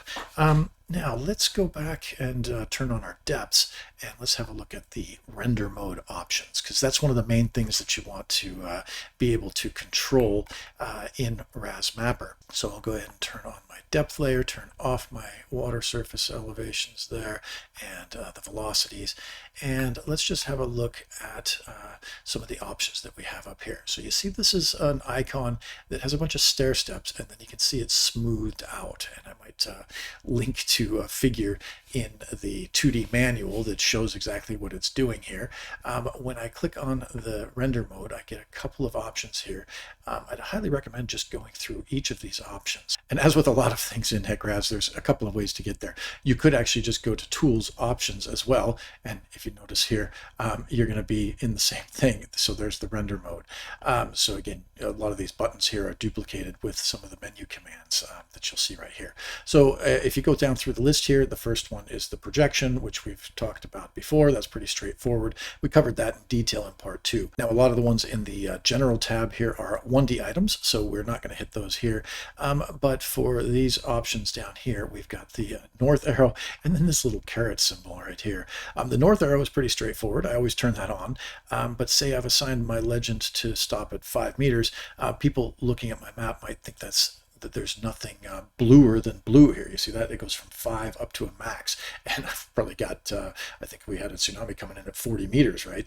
And so you might assume that there's a 5 meter there going up to the max. Now that only happens in discrete. If I went ahead here and turned on my stretched values, if you notice there, it goes up to 5 and just stops. And so people might look at this and assume that 5 meters is your max. And so if you turn on this add legend here, or add caret to the legend there, and I hit OK, then what we'll see is this little caret appear, and it says, okay, well, hang on a second. just because it's the darkest blue doesn't mean it stops at 5 meters. It could be greater than 5 meters. So I used to manually add those little things to my figures for clarity. Eventually I asked the Core if we could add that symbol here. It's great that it's there now, but the north arrow and this caret, they only stay on during this instance of RAS Mapper, and then they disappear when you open it up again. So there's another tip. You have to keep re-adding it. So if we could just leave those on once they've been selected, that way when you come back and do another figure, it would still be there. The other thing I'd recommend with this north arrow, if we could move that around, or at least allow the title here to be edited or moved or removed. Sometimes when you click on certain things, like if I screenshot this whole thing and I want the north arrow in it, I've got to have this selected thing here. And sometimes I don't want to show that. If you select on something with a legend, it'll come down here. But again, you don't have any options for getting rid of some of this text up here. So these are some of the reasons why a lot of people only use RAS Mapper to export results, and then they'll make the figures in QGIS or AutoCAD or something where you've got a little more control over that. So it's obviously not here for making a bunch of complicated tiles, because if you had a whole bunch of tiles of this, say you zoomed into the north and then to the center part and then to the south, it's going to save whatever you did last. So if you put those into a report just like that, and somebody comes to you later on and says, hey, change this line type, well, you've got to go back in and zoom in on each one. We'll talk a little bit about saved views and how you can easily go back to certain views, but you're going to have to recreate each figure each time. So that could be a little tedious, and I know that's not the purpose of RAS Mapper, for making complex figures, but a couple little edits here, and you'd be able to use a lot more of the screenshots in reports. Now, going back to the render mode again, let's just go back through a couple of these other options. You can go in and see how it's actually computed with horizontal depths here at each of the computational cells. And especially with rain on grid, this makes a big difference. You'll see these sporadic little pieces all over the place. Now, sometimes those differences might come out a little bit more clearly when you see the flood wave first arriving. Let me back this up a couple of steps, and then we can see when this flood wave first arrives right there as it's coming through. Let's have a look there, and just so we can see the differences then between the sloping and horizontal. So again, I'll go back to horizontal here, and be able to see a little bit of gridding that comes in at the computational cell spacing. See how that's kind of gridded in there. And then if I go back here and go to the render mode and change that to sloping, or to one of the other ones here, there are some that are specifically for rain on grid. I'll go ahead and hit OK here, and then watch these just change a little bit. So that's just, it doesn't change any of the computations, just changes how it's displayed. Now, the other thing that's pretty common to change here is the threshold here for what you see displayed. Now, I don't usually change this if it's just a regular inflow model, but on rain on grid models, sometimes I'll change this to 5 centimeters or 10 centimeters. So if I say OK here, you'll see that it filters out some of my results. Really, to see this difference, maybe I need to go to a meter or more. Let's have a look here and see what happens. I'm only going to plot map values that are greater than 1 meter depth. So you see that? So none of these ones that are below a meter show up. So if I go here and double click on this one, and then let me just change this back to discrete so we can see what we're looking at. I'm not actually going to have anything in this color. So here would be one more suggestion that I might have, is that if you are going to be displaying only results that are above a certain threshold here, then maybe in the legend here, we shouldn't even be showing anything. In the discrete one, it might be easy to tell, but in the one that's stretched, you wouldn't really know it.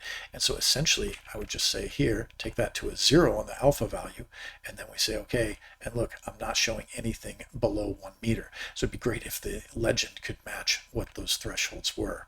One more suggestion for that plot threshold there is that if you go changing this, it will go back, it'll snap back or revert back to some default each time you come back into it. It doesn't always save the value that you would have assigned here. So you might have a figure that you've made where you've changed this, and then you come back into the project later on and you export the figure again, and you don't realize that you needed to change that again. So one more tip there is to just leave that plot threshold specific to this project, and when you save it, it just saves it for that project from then on. So try playing around with all of the other render mode options. It's helpful to see how the results can get displayed differently, even if you don't go recomputing the hydraulics. So there are just different ways to show the results. So we'll come back to this one when we talk about troubleshooting some of the results. But let's first have a look at exporting the results for use in QGIS or CAD or other GIS programs for presenting flood maps.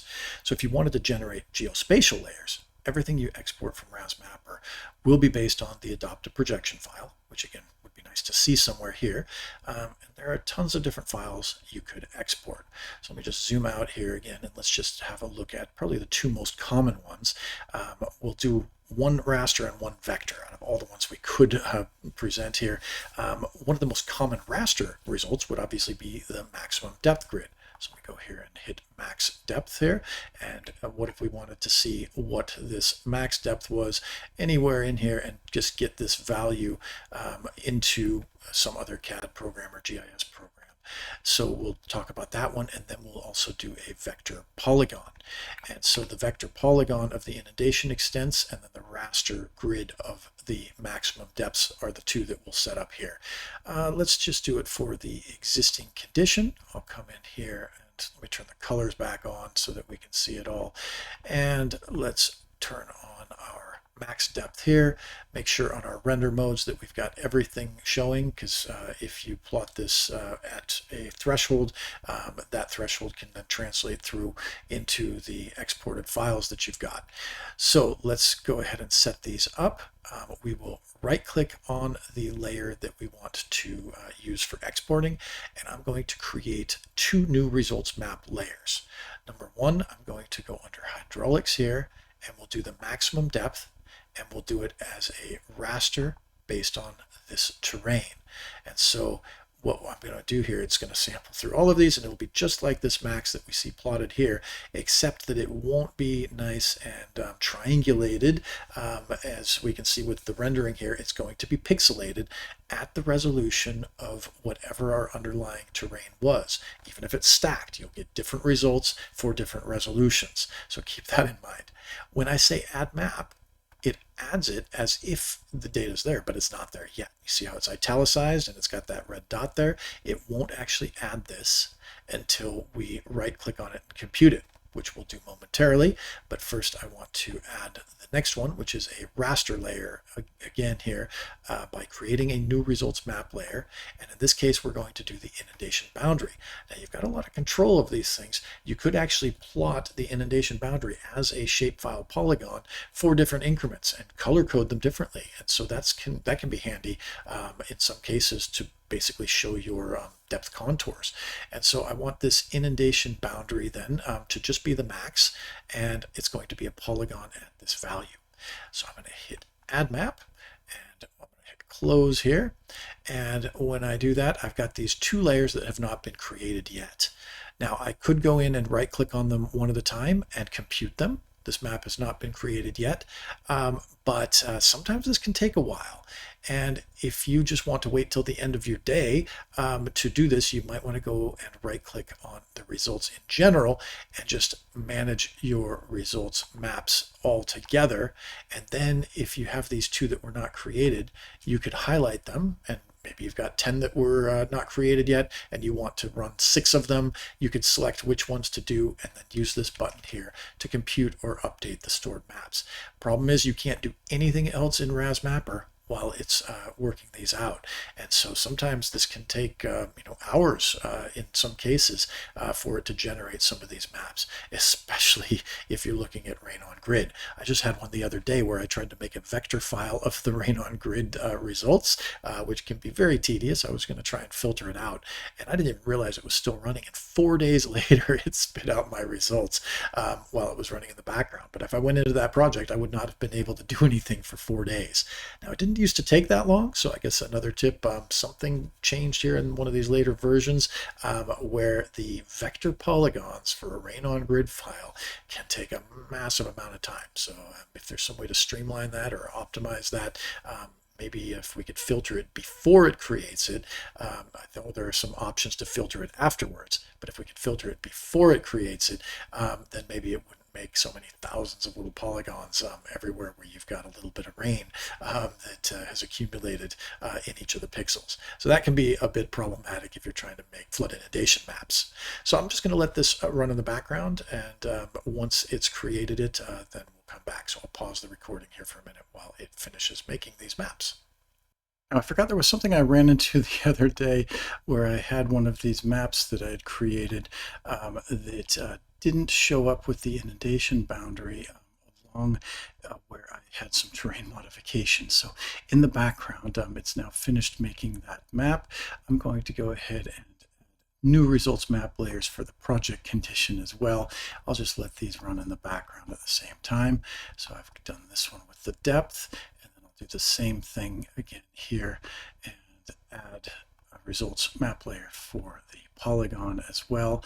And so if I take the inundation boundary, do that at the polygon boundary 0, so that's just every single cell that's wet.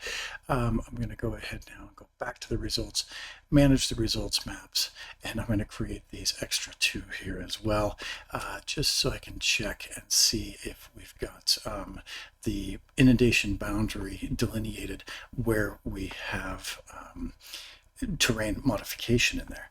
So let's go ahead now. In the meantime, though, while that's running, let me go ahead and have a look here at where these layers have shown up. So under Disneyland existing flood, this is where we had the post-processing file before, which we saw here.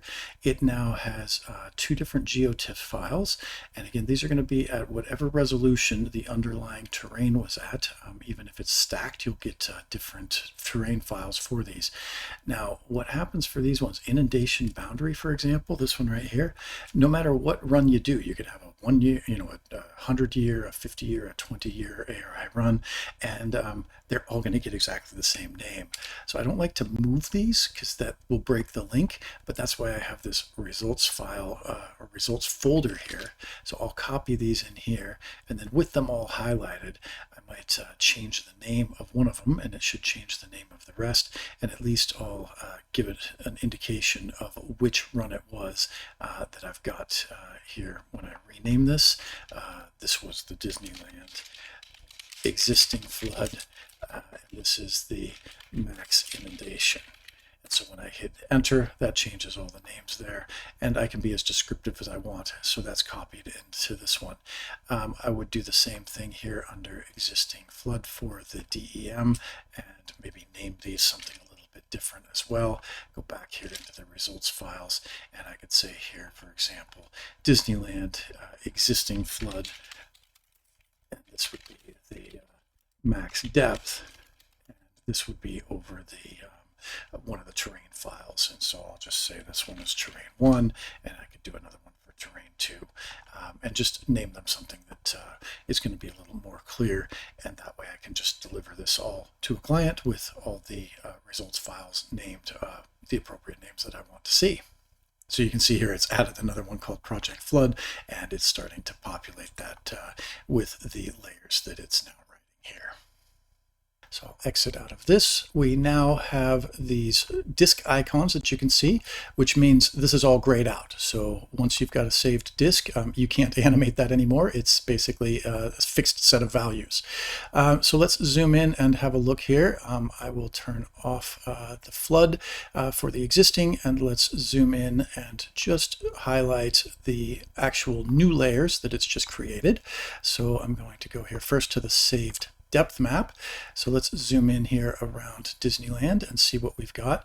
Now, if we zoom in on this one, what you'll see is a little bit more pixelation, and it's back to this 15-meter legend that I don't like. I'd like to change that a little bit, but have a look at the pixelation here. This is the same max value that we had here with the depth, but look at how it displays, when it's just in RAM. You can see that depth there. It's a little bit different here. Oh, but I've got to turn off the null value that I put in here. So remember right here, I faded this back so you couldn't see anything below 1 meter. Once I take that back, we should see something fairly similar. And let's go back and forth here. You can see the pixelated version there, and then I turn that off, and you can see the smooth version there. It's all the same data. It's just been post-processed into a grid that you can then pull into other software. Likewise, let's look at the inundation boundary now. There's no values in here. It's just either wet or it's dry. So it's dry out here. It passes whatever threshold you've assigned. In our case, I think it was 1 millimeter. And then inside of here, you've got a shape. And so again, this is a shapefile that could be exported. Well, it has been exported. We've copied that and pasted it into the results. Again, one thing I wanted to mention about those results files is that if the automated routine could include the plan ID or something about which plan you've run when it makes those results files, that would be awesome. So I've got those results files here. They are fixed files, which could then be viewed in any other software. So let me zoom back out again, and we can see where we've got inundation and where we don't have inundation. Now, so far, we've only dealt with the basic output that's automatically generated. There are some additional variables that you may want to display to help interrogate the results. But first, I thought we'd do a fun little exercise and pull a 3D version of the overall inundation into Google Earth. So to do that, let's go ahead and turn it on for our existing condition. I will right click on that here, and we're going to export this layer as a 3D KML file. Now this can take a little bit, so I may need to pause the recording while it's working, but you can see where it's going to stick it under that same folder where we've got those other results. I'm going to leave all the defaults the same. You can certainly have a look at making some changes here.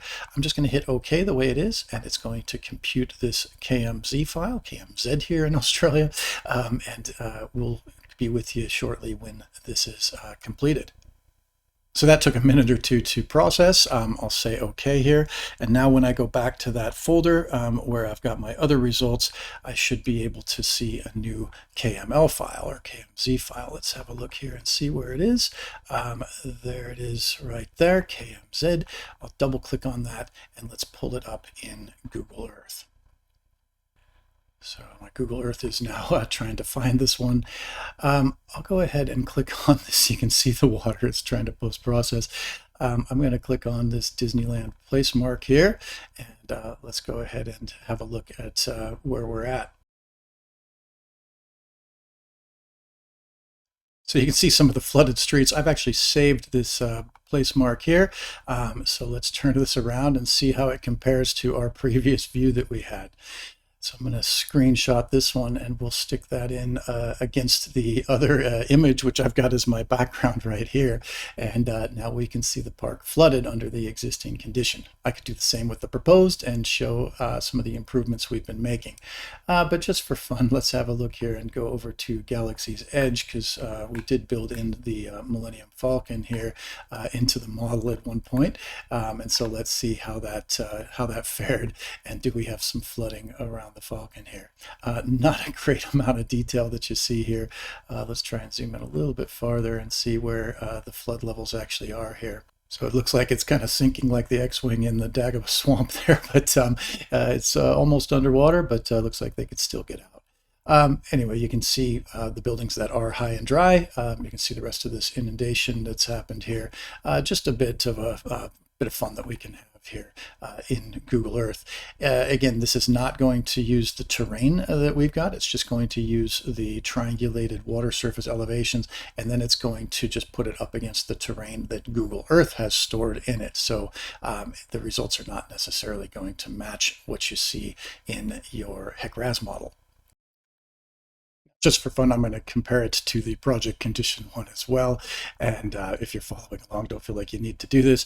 But I just wanted to have a look here and just compare and show how we might make some improvements to the flood risk by building that berm up to where it used to be. So that one now finished. I'll go ahead and say OK. And then let's go ahead and double click on this new KMZ file. And it should load this one back in here. So I can turn the one off. Back to my bookmark here. It's going to zoom out for us, show us the whole extent of our flooding, again, all the way up the coast here. Let me double click again on my Disneyland place mark, and then I should be able to turn on and off the existing and project conditions one, and we can see how well it used to be flooded under our existing condition, and then there we are drying it out with a new berm around the outside. So those are the changes that we've made, and I guess that was the whole point of the project, was to see what would it take to protect Disneyland from this massive tsunami coming down here and a dam breach wave coming from the other side.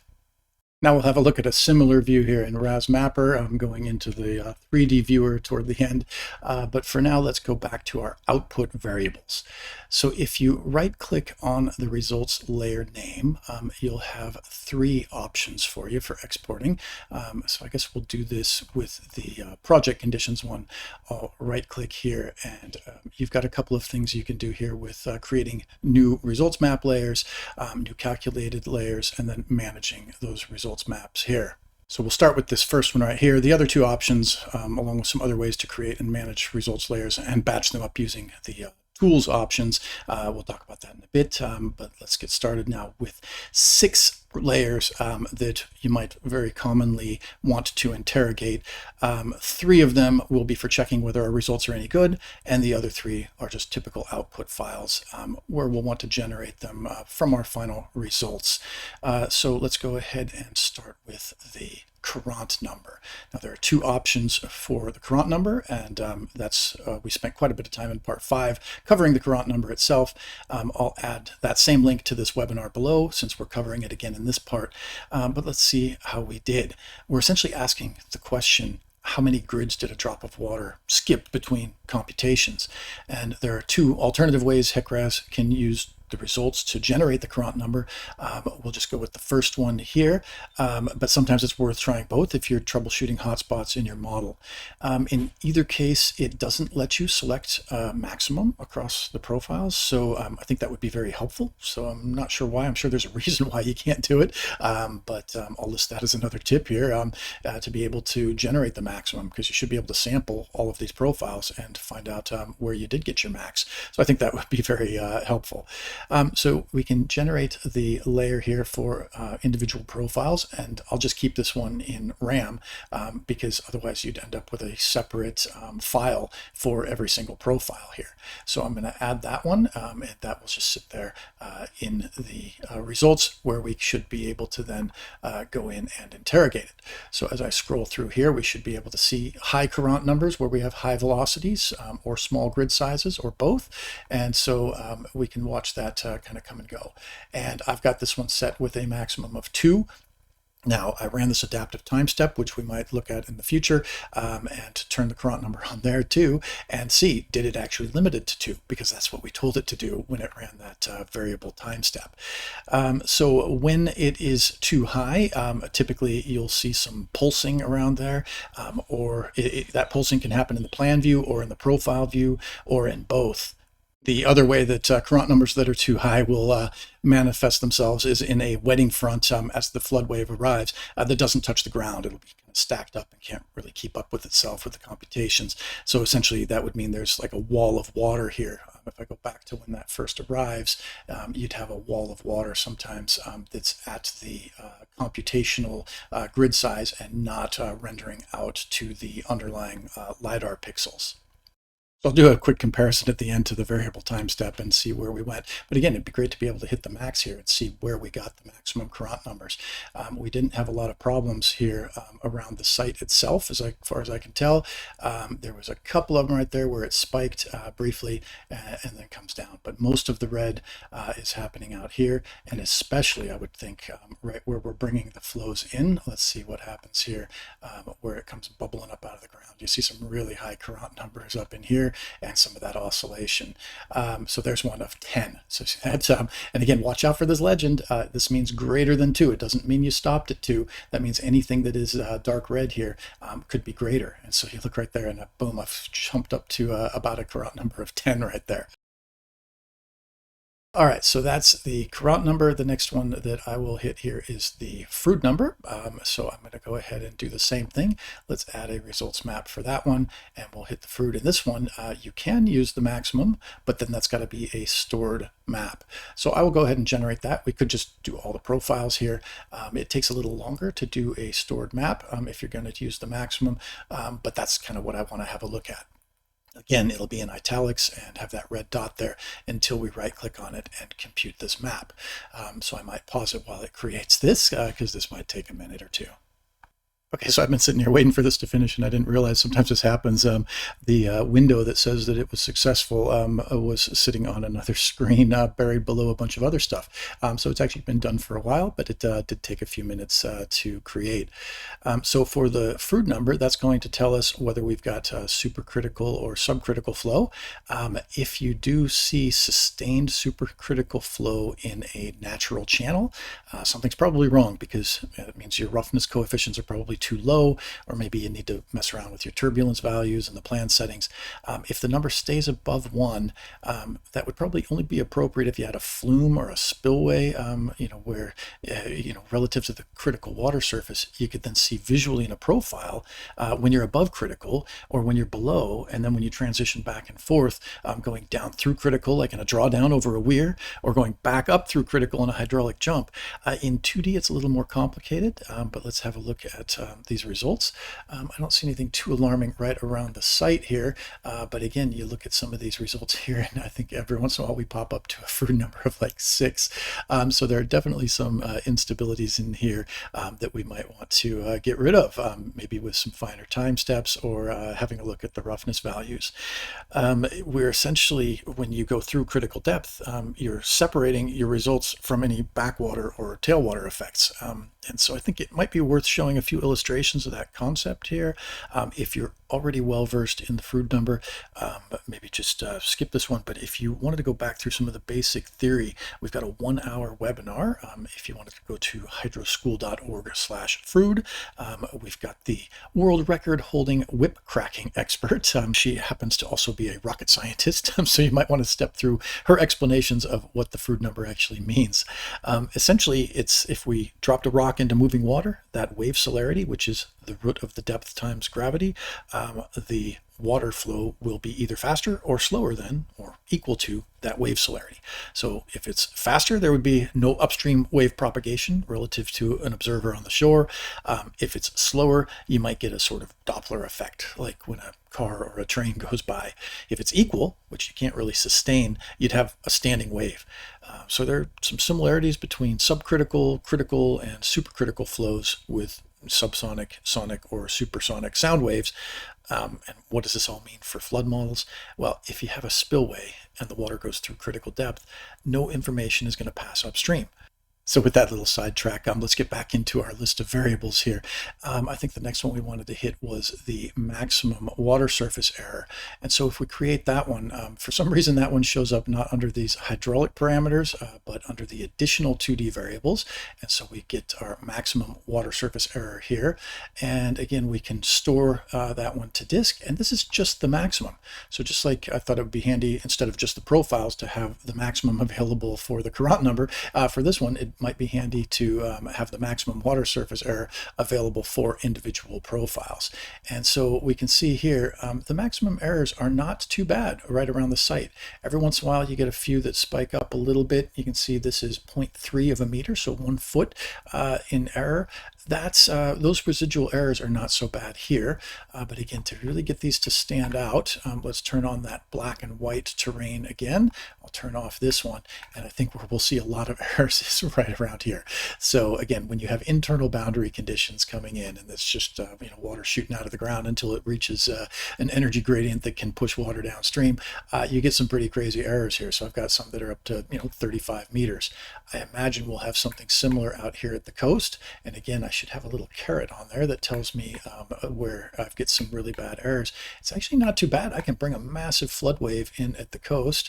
Let's have a look up here. Maybe this is a little worse here, about 5 meters. That's pretty bad when you think vertically.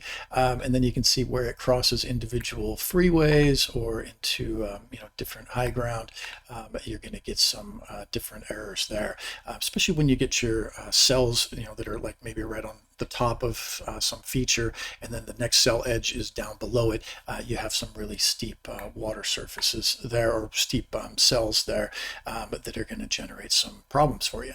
So anyway, just worth having a look at your area of interest and see how the geospatial distribution of your maximum errors lines up with where your area of interest might be. Okay, so the next thing that we wanted to have a look at is depth times velocity. So if I go back here and right click on this and create a new new hydraulic results layer, depth times velocity right here. Individual profiles might not be all that helpful because what you're really looking for is for HEC RAS to go back through every depth and velocity, so not the maximum depth and the maximum velocity that ever happened, and then multiplying those by each other. There's a lot of warnings in HEC RAS here, especially when you start getting into some of the calculations and the scripting that tell you that the max d times v in parentheses is not the max d times the max v. And so it's got to go back through every one of these. So I'm going to pause this again while it creates this layer, because this now has to go back through every single time step. This might take a few minutes. I'm going to compute and update this one, and this might give us some information related to the flood hazard category. So my depth times velocity layer has now been created. I'll say OK here, and I'll turn off the other ones. And again, we can check this out right here with the, it's basically a square meter per second unit that you'll see here. And again, you can see how high this is in some of these areas. And this is just the max. So again, if we're looking at flood hazard here around the park itself, we could categorize this a little differently. So yeah, depth times velocity is fairly straightforward, but again, it can only be used from the stored profiles. And if there were spikes during the computation steps that weren't recorded in the detailed results, those will get ignored.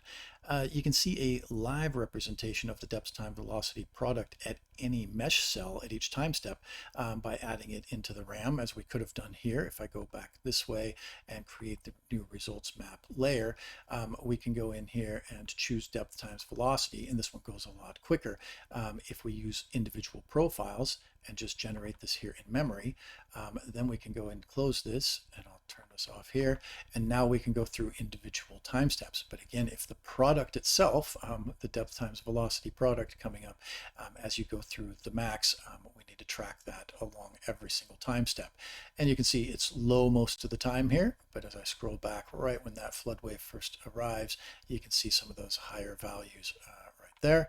And then I'll turn on the max here so you can see the max across all of the time steps. So that was a limitation for a long time, but I'm glad to see that it's now been added. In Australia, your DV product translates directly into your flood hazard category. And if you want to see how to use custom color ramps to match flood hazard categories, there's a whole video on that here, and I'll link to that one below. So again, I've done these one at a time, but sometimes these can take hours. Mine only took about 5 minutes here, but it can take quite a lot of time. And so you may want to get all of these output variables ready to go for different maps. And so you could just right click on the results like we did before. And instead of going to individual profiles, you can just add a bunch of maps to your profiles and then use the drop down and batch them up there. So we're getting toward the end here, but the next variable we'll cover is shear stress. So I'm going to create the new results map layer. Shear stress is covered up here near the top. And again, we could use the maximum here and go through this, or we could save it to disk. I'm going to go ahead and just plot the maximum shear stress that we'll see here. And it may take a little while to write this one as well. So it's got to add this one to the post-process file, because it's going to utilize both the depths and the velocities from the results here as it creates a shear stress layer. Now, shear stress can be helpful for determining what particle sizes might be set into motion. It's basically a nice coincidence is that your Shields diagrams show that every Pascal, which is a Newton per square meter, translates into 1 millimeter of particle diameter for incipient motion. So let's have a look at those results here. I think the legend on these ones sometimes isn't very helpful. You see this, it comes out with 0.1 as the max. Again, think about what might be set into motion here. I'll usually take this and maybe say move it up to 200. Let's try that one, and we'll create the ramp values there, and we'll make this discrete so we can see some of the boundary lines between these, and we can see where you might need some riprap protection, essentially. If that was accurate and due to our grid size, it's probably not all that accurate. But let's go over here to the river and see what might be set into motion up there, what particle sizes might be set into motion along the Santa Ana River here. If I move up along to the reach where we've got the dam breach coming through, looks like there's a few spikes in it here, but in most of it, we're somewhere around the 30 to 40 to 50 range. So that would have the, that shear stress would be able to mobilize particles that are 3, 4, 5 centimeters in diameter, versus the rip-wrap sizes that you would see when we get into the red categories here. And again, I'll link to some riprap sizing tools and other resources that show shear stress as just one way of estimating how the energy of the water might move particles. So finally, let's have a look at the energy head. I'll go back to this one here and create a new results map layer. We'll go ahead and look at energy as an elevation. So that's our energy gradient. And I can do a maximum here, which is going to be our stored map, or I can do individual profiles. I'm going to go ahead and do the maximum, and that'll be a raster based on the terrain. And that's going to be like in a 1D model where you see the energy gradient on top. It's very intuitive in a 1D model to see energy always dropping unless you're adding to it with a pump or something like that. As you go downstream, the energy is either going to stay the same because you might be at the water surface if there's no velocity, or if you start getting velocity, you'll get that velocity head on top of that water surface elevation. But it's always going to stay the same, or it's going to drop. In 2D, it can actually be a little bit different. In 2D, you can actually have water coming from different directions, and that energy head can actually have a bit of a boil in it, a bit of a spike in it. So I'll go ahead and add that map here, and we'll wait for these results then to finish, and then I'll go ahead and close this, right click on it, and compute the stored map here. And this again might take the same amount of time as some of our others. About 3, 4, 5 minutes is what it's been taking on my end. So I'll just pause the recording again while that finishes. Okay, so now it's created our total energy head level. Now, actually accidentally added this one twice, so I'll delete the one that didn't get computed yet, and we'll just focus on the one that we've got here. And again, this is not really all that helpful with this elevation range right here. If I hit update elevation with view, you can see this here. And one of the things that might be handy to do on this one is to double click on this and turn on the plot at contour. And then that way you can see if there's any spikes. So if I start down here at the ocean and move up toward the site, then you can see there these contour lines for the energy gradient. Now for these layers that we've created here, some of them, if I turn them all on, some of them can be plotted in profile views and some of them can't. So I'm just going to turn all of them on here so we can see which ones are which. I'm going to turn on individual depth times velocity profile there. I'll turn on the maximum depth times velocity, the error, the Froude number, the Courant number. Let's turn them all on in addition to the water surface and the velocity and the depth, which were our standard ones here. And then let's go ahead and plot a profile line, maybe the one along the Santa Ana River for the long section, the longitudinal section that we had here. And so I will right click on this one, and let's look at the ones that we can plot. Some of them, like if you look at the energy gradient, we can't actually plot that. So I guess that'd be another suggestion. If we could plot the maximum energy gradient or the energy head at the top, on top with the velocity head on top of the water surface, that might be a handy plot to be able to pick up some discrepancies there or some of the instabilities. So these are the variables that have been pre-computed for us. Next, we'll go ahead and talk about variables which we can then do and calculate on our own with some scripting. Now, there are a bunch of things we could do with customized scripts here. I'm just going to do one for now, and that will be the afflux map, or the water surface elevation difference map, which when you drag down, you can see right here for compare water surface elevation. Actually, before I do that, I'm going to move the project layer up on top of the other one, because what I'm going to do is subtract the water surface elevation of the existing from the project, so I see positive differences where the water surface elevation has increased in the project and negative where it has decreased. So again, I'm going to go to my results here, and for this particular layer, I'm going to create a new calculated layer, drag down here to compare water surface elevation, and now I've got these ones that it's automatically going to pick up. So this is essentially my afflux map, my water surface elevation afflux map. And when I hit create layer, it gives me this error about the DEM that I'm using in the background. And sure enough, it's trying to pick from this first one that I put up there, which was the black and white one, which it didn't actually use. So I'm going to use the two here, have them toggled on. These are the ones that it actually used.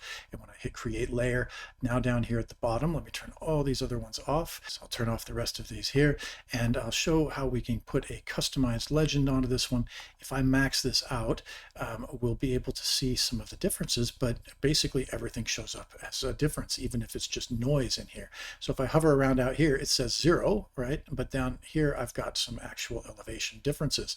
So what do we do with that? I'm going to double click on this one here, and I'll show some custom scripts that I've got, or some custom surface symbol settings that I've got here for my color ramps. And as I drag down here, I'll call this one here difference in afflux. There's one there that I like to use. I've got a few of these that I've put up. And the most important thing here, let me actually get this down to say 2 meters and -2 meters. We'll create this color ramp. The most important thing is that we screen out some of the noise here. And so you're always going to have a little bit of difference shown in the middle.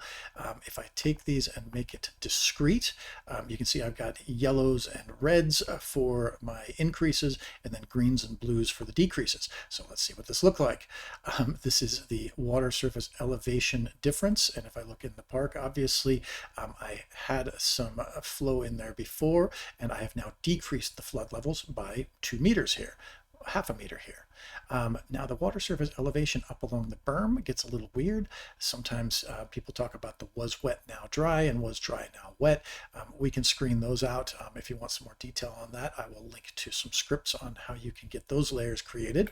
But sometimes you don't want to just see the elevation difference. You know, the water that was down on the ground here is now up on top of this berm, and so it makes it look like you've actually increased the water surface elevation there. You may want to get in and just do a customized script, and we'll just do again just one of these real quick to show the depth difference. So to do that, I'm going to right click on the layer that I want to operate on, go to a new calculated layer, and now instead of going to the compare water surface elevation, I'm going to make it a custom script here, and that's going to be user defined. And I'm going to grab the depths from each of these layers. So from the top one, I'm going to grab my maximum depth, not as a dynamic one, but as a fixed profile at the max. And I'm going to call this one D1. So that'll be my first variable. Second variable that I'm going to add is going to be D2. And so that's going to be from this next layer here. And it's not going to be the elevation, it's going to be the depth. I want it fixed at the max, and this will be D2. Now all I'm going to do here is copy and paste from the previous script, which was already predefined for me for water surface elevations, and all I'm going to do is replace the WSE with D1 and D2. Now in this case, I don't need the topo turned on here, and I'm just going to call this one now depth afflux. That and see the difference here. So if I take this one off and turn my depth afflux on, again, I'll double click on this and go back to the layer that I've created. If I made any changes to this one, I could always save it. So this is my depth afflux right here. And I think I had from 2 to -2. I'll create that ramp value, again, keeping the zeros in there.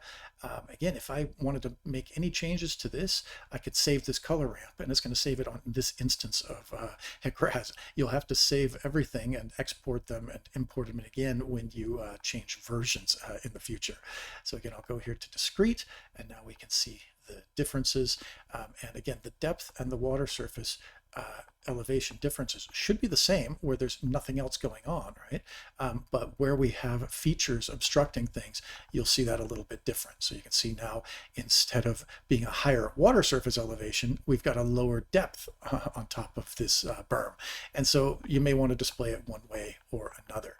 And then you can see the legend coming up down here. Okay, so it looks like we've now hit the 2-hour mark on this one. I didn't want any of these videos to go over 2 hours, so I might just do a quick speed round on some of the things, other suggestions and tips that I've been saving up along the way here. I might save some for a later video or maybe for a different series. But one thing that I did want to hit here, let me just go back to our inundation and let's have a look at the 3D viewer, because this can take a little while to generate, so I'm just going to let it happen in the background.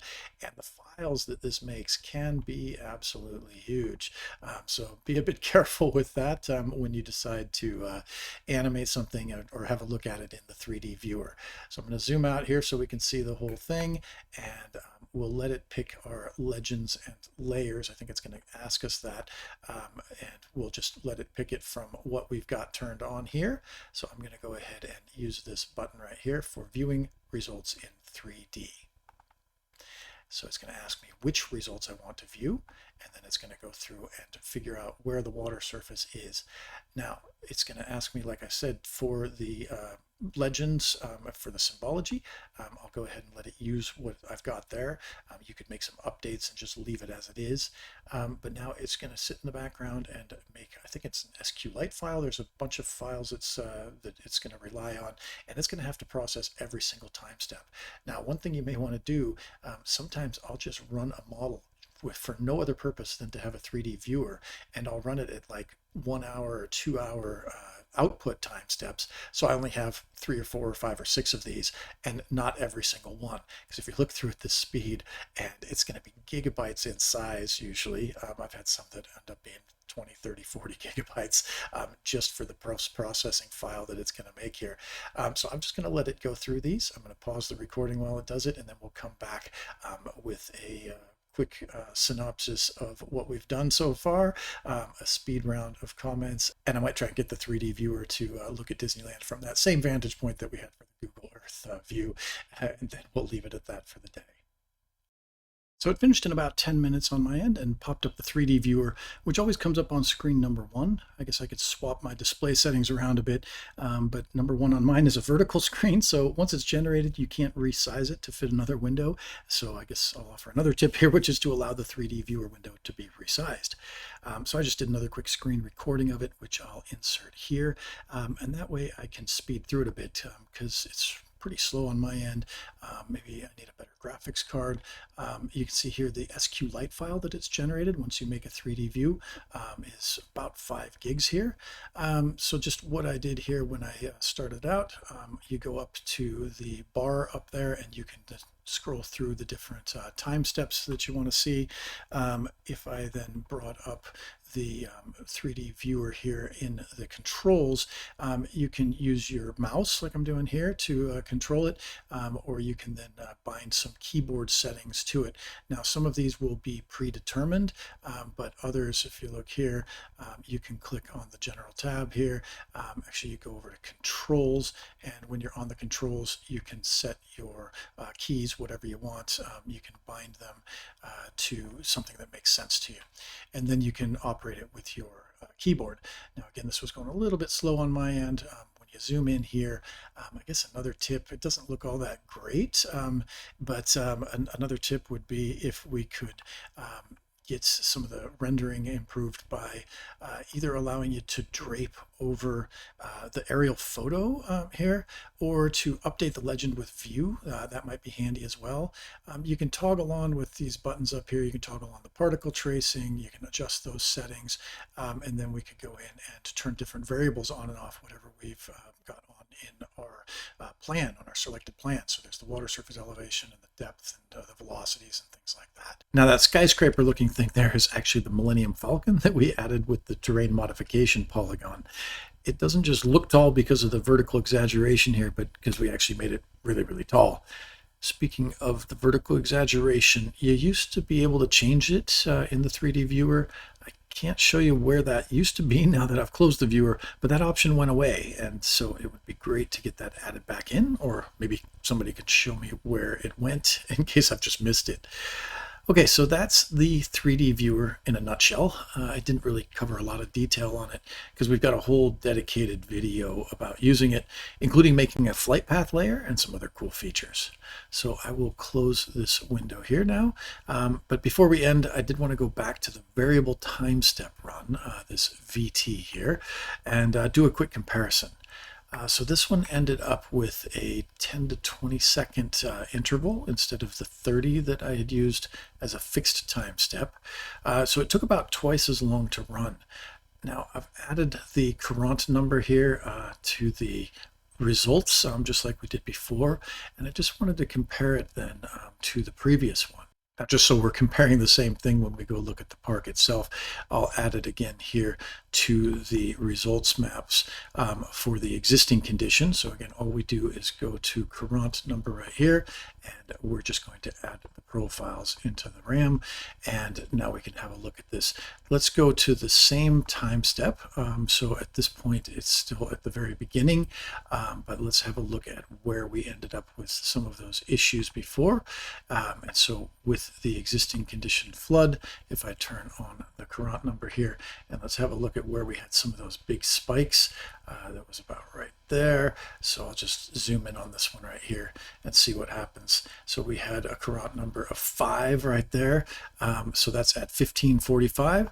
Just so we're comparing the same thing, I'll take this one to 1545 as well. And we'll go right to that time step there, and let's see if we've got them any different. So you can see there in the existing conditions run, this was up at 5 at that time step, and now in this one that took a little longer to run, this one is down at 0.33. So it does cap out at 2. That's what we told it to do, and so it took a few more computations to do it. Let's have a look now back at the park area and see how we did with the depth results, where it looked like there was some water being held back.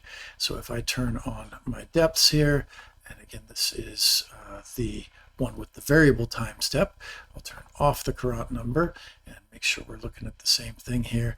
And sure enough, we've still got that same issue. And if I turn off the project conditions terrain, which isn't figuring into this one because it's not associated with this geometry, I get this depth right here without the variable time steps, which had this drop, and then we get the same depth here, and we've got pretty much the same issue. So if I cut that QA/QC section that I had before right through here, and let's just check this again. This was QA2, and I'm going to now cut the water surface elevations off of both of these and see if we can see the differences. If I go in here and cut that one, you can see it's pretty much the same thing. I've got this wall of water that's being held back by nothing. So maybe I could try using some smaller cells here, or getting rid of the break line where there isn't really a feature to trace over, and see if that would let the flow through like it did on this other side over here. Now, for areas where we legitimately get some overflows over the top of these structures or over the embankments, Stanford Gibson has just done a new video on weirs, which I'll link to below, and includes some advice on how to place your cells along the weirs to avoid erroneous results. Oh, and I did say I was going to check one more thing, which was this inundation boundary with the project condition and the existing condition. So if I turn on my inundation boundary here and have a look at that, let's see if it recognized the features here that were covered in the terrain modification. So let's turn everything else off. All I've got on is this inundation boundary right here.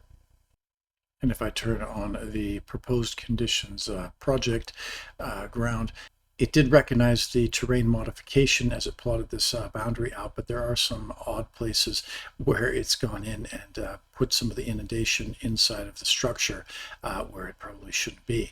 Now, in our proposed conditions model run, I guess one of the questions is, how did any water get in here to begin with? So let's go ahead and only turn on our depths here. Let's have a look at how this water got there in the first place. So this is our saved layer. Let me just go back to the one here that's in the RAM. That should be nice and smooth. And this one here, if you wanted to see how water got in here, one of the things you can turn on is this thing called hydraulic connectivity. And this will show which cells might be leaking.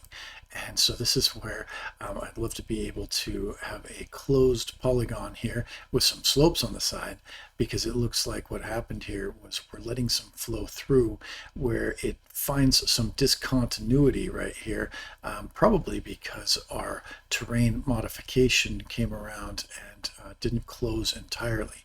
So if I go to the project conditions one right there, it didn't close entirely. If we try to close it and get it too close, sometimes the whole thing just goes away. Again, this is where it'd be nice if we could do a polygon and give it some side slopes on either side, rather than trying to do a polyline and link it to itself. So it looks like there's some leakage here that shouldn't be happening. again, let's cut a profile line through here and see what happened. And is there any way, right here, if I'll do a QA3, is there any way that we could actually get some flow to go over the top of this? So in the existing conditions, yeah, but have a look here. If I turn these ones off now, that's my existing condition there, and turn on the water surface elevation for the proposed condition. Let's cut it the same way now. When we raise that berm up, you can see this berm is way up high compared to where the water surface was. So there's no possible way any water should be able to get through here. Maybe there's a break line issue. So again, when you're troubleshooting, this is another thing that we need to look for. If I go to the geometry that was used to create the project conditions flood, and I turn this on, one of the things we may have missed would be a break line. And so if I turn this thing back off, let's just make sure that we have a cell edge there. If I turn off everything else, including the profiles here, turn off my terrain modification, you can see it's not a break line issue. So somehow water got through here just because of that little offset. Again, these are just some troubleshooting steps that we need to take a look at. We could go in here and look at the results again and right click on this one here and plot the property tables here for this one and look at the profile, and it shows us that our profile is way up at 50. So no water should be able to get from this cell to this cell unless it can get over the elevation of 50, which it never did. So how am I getting water leaking in there? Well, that's just a little discrepancy, I think, because of how this terrain modification was drawn. So be a little bit careful with that. Sometimes what I'll do is just do another terrain modification over the top that's a polygon right here, and I'll take that polygon or run it the other way and just cover this thing up. Now there may be some better ways to do that or to make an enclosed structure like this. If you have some suggestions, please let me know. So one workaround that does work on these things sometimes to get rid of some of these discrepancies with this one and with this inundation boundary as well, with some of the discrepancies there, would be to just resample the terrain. So you could take this one and have it recognize all of the features that are in there. You can do that in two ways: generate new RAS terrain or export the layer as a raster right here. And when you do that, it'll ask you whether you want to rasterize these terrain modifications. And if you do that, then these little discrepancies that come in from the vector modification tools shouldn't figure in. So again, I'll just turn on the results here and turn off the geometries and just have a quick look again with these profile lines. I'll stop editing that and turn these ones off. And again, let's just have a quick look now at the before and after. And sometimes it's nice to take the screenshot of what we had with the existing condition and then against the project conditions like you see here. And I could turn this one off and then turn this one back on here and turn the terrain back on there so we could see existing versus proposed. And if we made a screenshot of this, one thing that would be nice to be able to add would be to have this proportion that you get here for the window, have it be something you could save at this resolution, and so that it exports exactly the same number of pixels each time. And then that way the only changes you'll see will be the actual changes that we can pick up here in our afflux maps, where you can see the difference from one to the other. I might do that for you separately and then maybe just paste those images, because my workaround for doing that sort of a thing and getting it nice and exact is to use OBS. That's free software, works great for screen captures. It's actually what I'm using right now to record this, so I can't demo it for you, but there is a screenshot option that lets you save each area for the next time you want to use it. And then when you compare before and after, every pixel that doesn't change is in the same exact place without that skew that you'd otherwise get if you use like a manual snipping tool and there's just little slight variations in it. So I might try to just paste that in here and show you one sequencing to the next like that, done through OBS, just so you can see what it looks like. And I'll just paste it, the images right here over the top as an example. The other thing that I also use OBS for is to record animations of the flood coming and going. But for that, you can also use the insert screen recording command in PowerPoint. Okay, so this is running way too long. I wasn't expecting a couple of those glitches, and I actually need to catch a plane to New Zealand for a class there. So for the rest of this, I'm going to have to make this a lightning round. Now, my next suggestion here, when you're doing terrains, if you're stacking these things up out of multiple terrain sources, in our case, we only have a couple. Sometimes I get 20, 30, 40 of these individual files, and I have to get them all in the right order just to add one road or any other feature. I got to put them back in the same order that I had them in. So it would be great to start with the original without adding the size of the file names again by putting a new name in front of it. And to be able to just reorder or swap these things out, maybe just add a DEM or delete one, kind of like you do with the vector modification tools, but be able to stack some of the DEMs on top of there without having to recreate the whole thing. All right, so that's one suggestion. It would also be great when we're talking about these terrain modification tools, like the ones that we used here to make this berm. If you could have some of those linear features be able to be both cut and fill, at this point, the workaround would be to just add the same feature twice in different layers, and once to have it with slopes going down that are in fill, and once to have it with slopes going up that are in cut, and then that way you can have both in the same model, in the same terrain file. Now these ones came out pretty clean, but sometimes you'll see in the terrain files little tiny white spaces, and I think we saw that in some of the ground points that we had. Let me just pull this one up. There it is, with a bunch of this white space. Now this was pretty significant. There's a whole lot. Sometimes they're so small that you don't even see them, and sometimes then when you try to run it, you get a bunch of errors and you got to go through and find those manually and patch them up. So it'd be great if we could have a prompt, basically, do you want to interpolate anywhere that there's white space, and just do that with the no data values. We did talk a little bit about how I always turn on this update legend with view. How about just keeping that on by default? I think it's really handy, and once people start using it, they never go back. I see a lot of people using that all the time. We talked a little bit about the RASter calculator, and I just wanted to cover one suggestion on that as well. When you come in here and start working on this RASter calculator right here by creating new calculated layers, you can grab all these results layers that already exist, but it would be great if we could just operate on actual RASter files, even if they're not already in there as results, just any old RASter file, like you would do in QGIS through their RASter calculator. So I think that would be really handy to have as some sort of tool that would do that.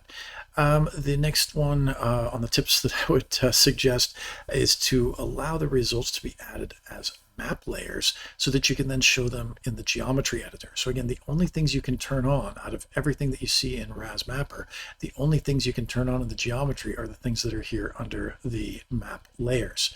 And so, one hint for that is that everything that you turn on here can be toggled on in the geometry. So sometimes I'll pull in multiple things, like I'll pull in Google Satellite 2 or 3 times. Once it'll be fully opaque, once it'll be partially transparent, and then you just right click and rename that to whatever you want it to say, 50% transparency.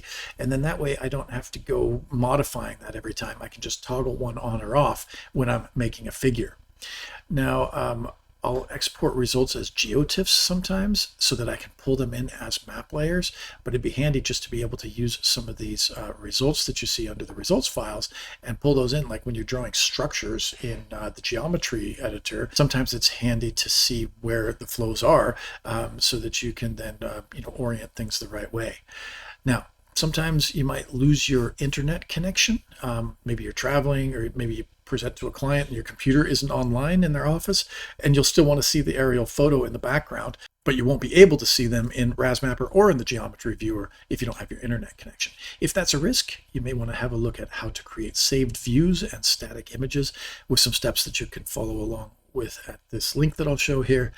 And then sometimes when you pull in images that have to be moved around, if that's the case, maybe have a look at this world file link here that steps you through how to make adjustments to the world file and move some of your raster images around in the background. Now, when you are pulling in layers, sometimes you might think HEC RAS can't read them because the file extension isn't listed by default. I'm not sure if we covered this when we went here and checked the terrains. If you're going to make a new RAS terrain, for example, and you click on the plus button, what you'll see here is raster data, a couple of file types, but if you look in the 2D user manual, there's about 85 file types that it can actually read. And so some of the ones like a .asc file or a .dem file, it can certainly read those, but some people go converting these things around externally so that it can be in one of these file formats without realizing that you can just pull down and go to all raster data. Now the same thing happens here under map layers on your reference layers. If we pull these in, it's only going to go to these common GIS files first, or it asks you for common raster files, or it just goes to other. So I guess my suggestion is on both of these, just don't limit it to these extensions because it can read so many more extensions than you see here. Speaking of, though, one extension that it cannot read yet, hopefully they'll add that to it soon, is the ECW format. So for aerial photos, most of the aerial photos that I get these days are ECWs, and they're nice and compact. And if I go into QGIS and save them as a TIFF file or some other format, it blows the file size way up. And so it'd be great to be able to use them at their native resolution as an ECW file if that support could get added. When we are looking at cross sections, here's one more suggestion, because you can do this in the geometry editor. I think we talked about setting boundary conditions based on the slope. So if I click on this line right here and I measure something and plot the profile out, in the geometry editor, you hold control down and you can actually get the slope of this line. So that would be something really handy to add here. I use that all the time just to check at the boundary condition what my bed slope might be. Another suggestion might be, instead of just the measure distance tool here, have like a measure polygon tool or measure area. That would be really handy to do. Right now, like if you try to get the area of your perimeter, sometimes, we want to know how big of an area have you covered with your 2D perimeter. If I go in here and click on the 2D flow area and go to the perimeter right here, and if I tried to add these feature parameters like we do for some of the other layers, you won't actually see the area of it. So it might be nice to add that as an area. Now, when you do have areas, like especially when they're really, really big, I'm trying to think if we had one of these that's a polygon. Yeah, like this one right here. One of the suggestions on this one is when you do add the area to it and show the feature parameters, first of all, I wish it would just stay on. It'll go off the next time you do it, but once you turn it on, it'd be nice to just have that in there already. So here's your area. Sometimes it's hard to tell how many square meters or square kilometers it is. So it'd be nice if we could just add some commas in there. That would help trying to guess at how many square kilometers a particular subcatchment is. Now, speaking of areas, one of the things that we did here was to cut some cross sections. So let me turn those results back on. So if I cut this cross section here and go to this water surface and have a look right there, it would be nice to be able to just measure the cross-sectional conveyance area. Well, we need that sometimes for bridge scour calcs. Now, I understand in the latest version that's just been released, maybe it's got a way to do that, I think, through reference lines. I have to look at, I think Stanford Gibson's got a video that he's putting out on that one at the moment, but because I haven't tried it yet, I'll go ahead and include that suggestion here, either in a cross-section view to just be able to compute that somehow automatically, or if you did have an area command up here that could measure areas in plan view, maybe it could just measure areas as you click around in cross-section view as well. Now, if we are putting polygons in here, and I don't know if that's just out here, but a lot of times with some of the Australian regression methods and some of the things, the online tools that we have for determining discharge rates, they'll ask for the centroid. So when we have features like this polygon right here, I usually take this into QGIS to get the centroid. It'd be nice if we could do that here as well.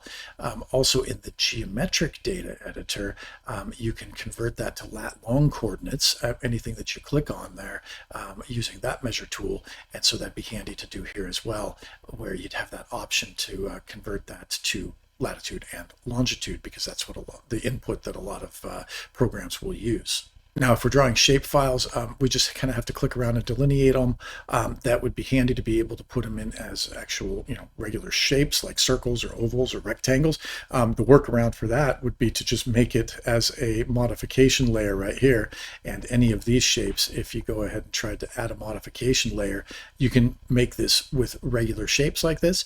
And then once it's there, you can right click and export it to a shape file. But being able to create those kind of shapes directly inside of the polygon shape file menu up here, or in the one where you're making feature layers, in this case reference layers here, that would be handy to add. Another thing, I think we showed how easy it is to go ahead and add delineations to polygons. Like if we turn this one on right here and we see some of these polygons, how we can go ahead and add a polygon and have it share a boundary by selecting the overlapping polygons and discarding the rest. It'd be nice to be able to cut these polygons as well. There are some ways to do that where you can draw another polygon and just come right back on itself, and then you don't discard it, and then merge the ones that are left. But that's can be a little bit tedious. It'd be great if you could just cut the polygon with a polyline. Otherwise, I just usually go into Arc or into QGIS to do that. Now back to where we're adding terrain modification tools. When you start adding these, what happens is if you start drawing something, whether it's a line or whether it's a polygon, if you hit undo while adding vertices, it'll just cover everything up. Sometimes hitting escape will keep your edits and unselect it, but other times it seems you lose your edits. So even though I'm in the habit from my CAD days of just hitting escape all the time, I try not to do that while vertices are being edited, because sometimes you lose what you're working on. So I guess that'd be another suggestion, to allow using undo while you're editing your vertices or adding vertices without showing that finished terrain modification, and then have it save all the vertex edits if you hit escape, and not to just discard those. Another one then for the plans here, another suggestion would be the ability to rename the short ID in RAS Mapper, to just come in here and have a look at your layer and be like, oh, you know what, I want to call this something different because I didn't know any better when I first ran this thing, and I don't want to wait 3 hours to rerun it. Being able to make that change right here in RAS Mapper would be very handy. Now, when we looked at some of these plots, like this cross-section plot right here, in 1D, you can go ahead and set these axes. I don't know of a way to do that in 2D. Maybe somebody can tell me, but it would be great if you could have some of the same options that we have for 1D cross sections, where you set a fixed axis on this and it just goes back to that. Because sometimes I want to compare some of these sections to each other, and I'd like to have it just go to an even number here, either on the X or the Y axis, and go back and have a look at it again and have it come out the same way.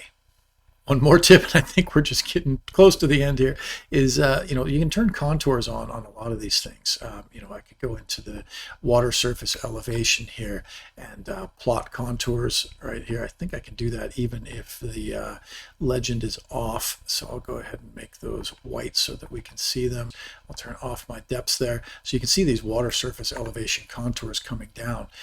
Would be nice is, these are vector lines, I guess, and so if you zoom in on them, they don't get any thicker, they don't get pixelated, and so if we could get those exported as polylines, that would be fabulous. Now, another cool thing, and I don't know if this would ever be possible, but I would love to see if you could turn on the flow. So for instance here, and I had to wait for it to generate that one because I hadn't yet done a time series on the variable time step one yet. But again, if I take this depth here, and as I start moving and scrolling this around, whatever it is that I'm going to animate, it'd be nice to see what time step we were at along the hydrograph here. Now, speaking of the animations, like I said, I'd like to record these things with OBS, but having a built-in recorder, there's some software called WaterRide that does that in a pretty handy way, and I think it'll work with HEC RAS files as well. But it'd be nice to be able to just select and have it render everything, instead of trying to do these screen grabs or screen recordings, where sometimes your computer just can't really keep up with it, or it'll pixelate it or wait for it to render. If it could just render each one separately, and you could kind of pick the output intervals, like every 5 minutes, whatever it is, and choose a frame rate, and just export that as an animation render. That's pushing it with a big ask, but that would be great to have.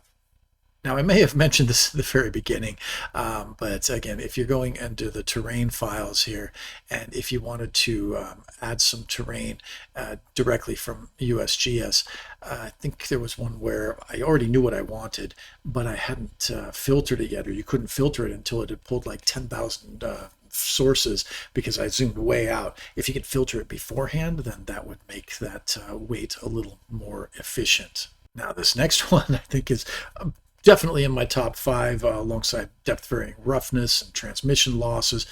That's the ability to have holes in the perimeter. So when we're drawing a perimeter, let's go ahead and go back to the geometries here, if I'm drawing an overall perimeter, I could, if say I took this one and came down and made a big shape in here and then came up right along that one as well, you'd essentially have something looking almost like a donut, and you wouldn't have anything happening inside of here.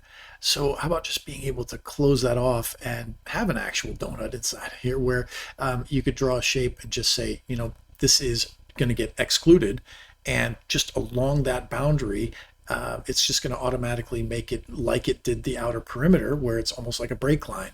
And then you wouldn't have to worry about any flow transferring across there, some of the glitches that we've seen here. And you could just exclude an area and say, you know what, this is going to be a glass wall here, and that perimeter is not going to include that shape. Now, while we're editing some of these perimeters, sometimes you might have seen that as you start editing these, the grids will go away.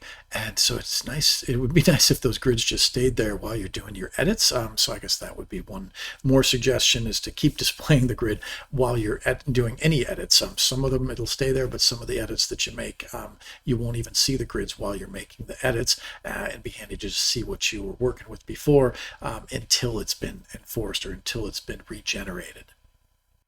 Now, we've talked a bit about legends here. Again, let me just turn off the geometries and look at this one here where we talked about the max, and how just because it's dark blue doesn't mean it's a max of 5. It means it's above 5, and it can be anything up to the max. So how about being able to sample this whole thing, and instead of just saying max, it could say the max is 14 or a 15 there, a 16.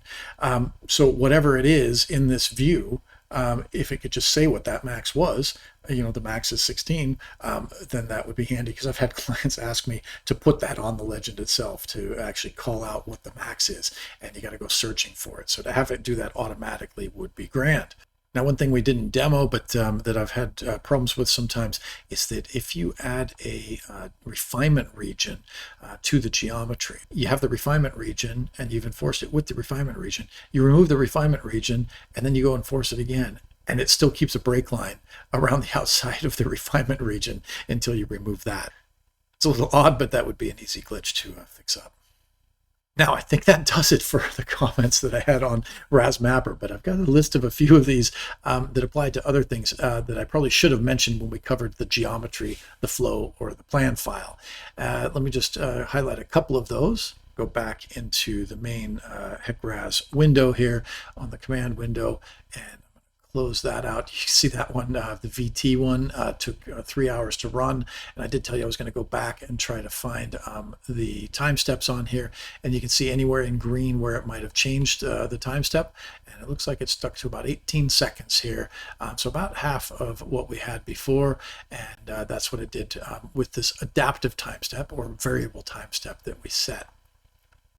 And one comparison I wanted to make before I turn that off, actually, with that variable time step, is to turn on the water surface elevation with and without the variable time step on. I'll go ahead and make sure that that's not on in my proposed condition. So I've just got 2 of these that I'm comparing. And if we went to the Santa Ana River profile here and had a look at this one, remember where the Courant number dropped a little bit. I'm just curious, looking at that one, if I zoom in on that, how much of a difference there would be. And so you can see here the variable time step might be a little more accurate, but still I've got this bubbling flow coming out of the ground at the external boundary condition, which is still giving me a little bit of a problem. But you can see here a little bit of a difference between those two, and maybe that's something that's significant, maybe it's not. Is it worth waiting an extra hour and a half for? It's your classic balance between stability and model runtime. So pulling up that main menu again, one thing in the geometry viewer that I mentioned, but we didn't really do, was to put in a storage area. And if you did that and added some storage area here, you can always go in and get a stage volume curve out of this. And so if I edit that and pull out the stage volume curve right here, maybe I'll go up to, I don't know how high this goes, maybe 500 meters. I should be able to compute that from the terrain, and here's my stage volume curve. And then when I close that, it's going to ask me if I accept that. So now I've got this table. One thing that would be handy to add is the stage area. I think you could back calculate that from the same thing. So I've had a couple of cases where I need the stage area curve. I can get the stage volume, and then I have to do a bunch of spreadsheet routines to try and get the stage area curve. I'll delete that again just so it's not messing up our model here. So that's gone. Okay, so that is a suggestion with the geometry editor. Now in the flow file, there was one thing I wanted to mention here. If you did add precipitation, we didn't have any rainfall in here at the moment, but sometimes when I copy and paste things from Excel, it ends up truncating some of the numbers and then my totals don't add up. So again, this is where I would have a look at this, and sometimes it'd be nice to be able to see on your precipitation what that total was. Now, this comes back to one of my suggestions that I made before, and I just saw that this is actually something that I had suggested to be able to plot the summary of some of the boundary conditions, a summary table of everything, which you can see here. And that was actually one of my suggestions, and I just realized it's actually been in there for a couple of versions. So I still would like to see that one to be able to show, whatever time frame that you're looking at within your simulation window, and to be able to show the total volume or the total rainfall as well.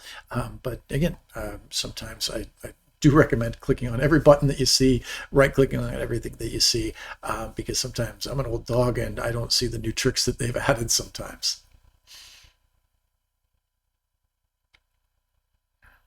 Of suggestions there that I had forgotten to mention on your computation options and tolerances. We weren't doing a 1D, 2D model, but I always thought it was odd that the iterations are off here, and I almost always need to have these turned on to have some iterating back and forth. So I'm not sure why that defaults to 0, to being off. If you're going to do it, it seems like you've always got to put some sort of iterations in there. Another thing that would be handy to add, once you've run this, we got a bunch of errors. Like if I look at the runtime messages here, still, even though I used the variable time step, I did have a bunch of errors. Not a lot of volume accounting errors, but a pretty high error for this maximum water surface elevation error, which we could probably do away with by just using an external boundary condition instead of an internal boundary condition.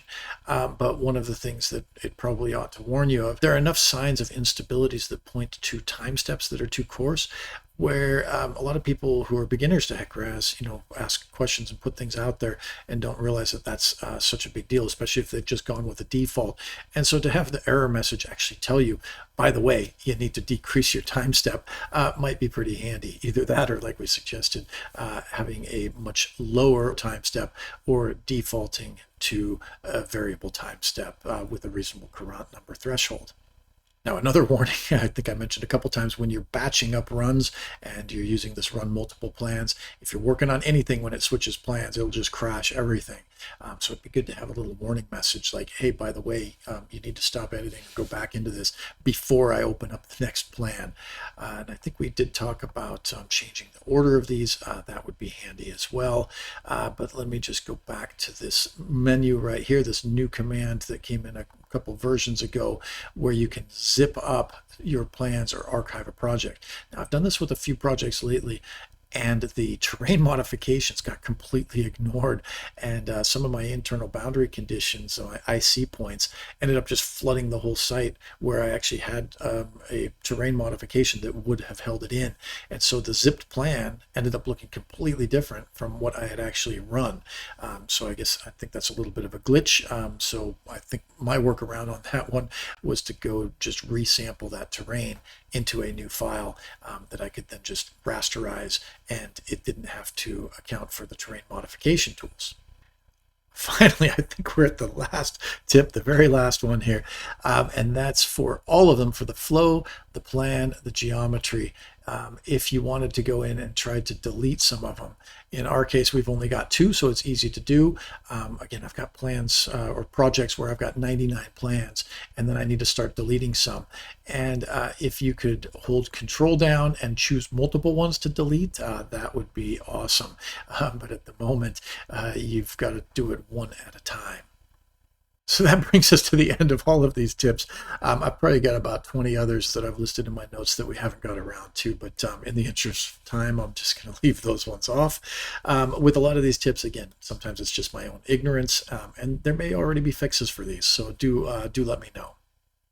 So with that, I hope you enjoyed the model. I'm going to go ahead and save this one as it is. I might come back and use this model for a couple of other demos and some future videos, but I think we've about killed it with this series. I think we'll lay this one to rest for a while now that we've spent all this time on it. So again, if you followed along with this, hopefully it was helpful. If you just watched in the background, again, watching anybody else model, I watch beginners model in the class, I watch other instructors model, and every time I learn something that I didn't know before. So I think it is valuable to watch how other people do things. I'm open to your suggestions. I would like to hear any ways that I can improve the efficiency of what we're doing here, or any other tips and tricks that you might have for your modeling. Okay, so that brings us back to this overall list, wrapping up part 6 on RAS Mapper. Now, keep in mind, there's a whole separate RAS Mapper manual on the Confluence site, which is definitely worth looking through. So one of the main things we did today with RAS Mapper was to use it for troubleshooting. Now, if you're going to be troubleshooting models, the skills that you learn in any hydraulic modeling program are going to be valuable. And I think the best modelers in the world master quite a number of programs, not just one, and they'll use the same principles, interrogating results with all of them. So I'm going to link to a couple of free webinars from TwoFlow and Flood Modeler that include lots of helpful tips and tricks. Regardless of what software you use, you can spot your errors that way. It may also be handy to do some manual calculations, like figuring out v squared over 2g to go back and forth between potential and kinetic energy, especially at culverts. You may want to have a look at this video here where Chris and I step through some things to look out for, and we'll go have a look at some velocity spikes and see, well, what would that velocity turn into if we took v squared over 2g? What head would that turn into? And is this higher than what you started with?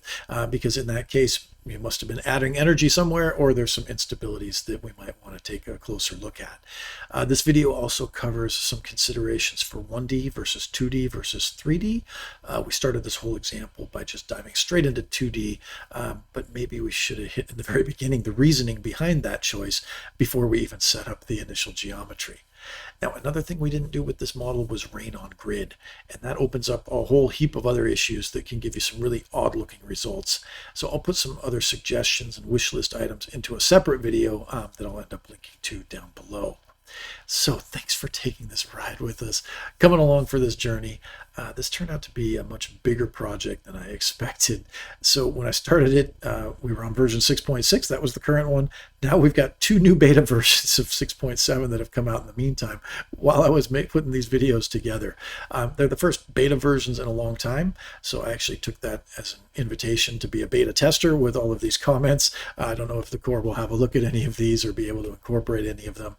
Some of them, this is already the legacy version, so I'm not sure it's going to be worth doing a lot of these in that legacy version, but hopefully with 2025, some of these things can be incorporated.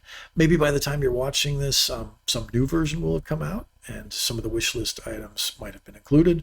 And hopefully that walkthrough, though, if you're new to HEC RAS, hopefully that walkthrough will still be relevant.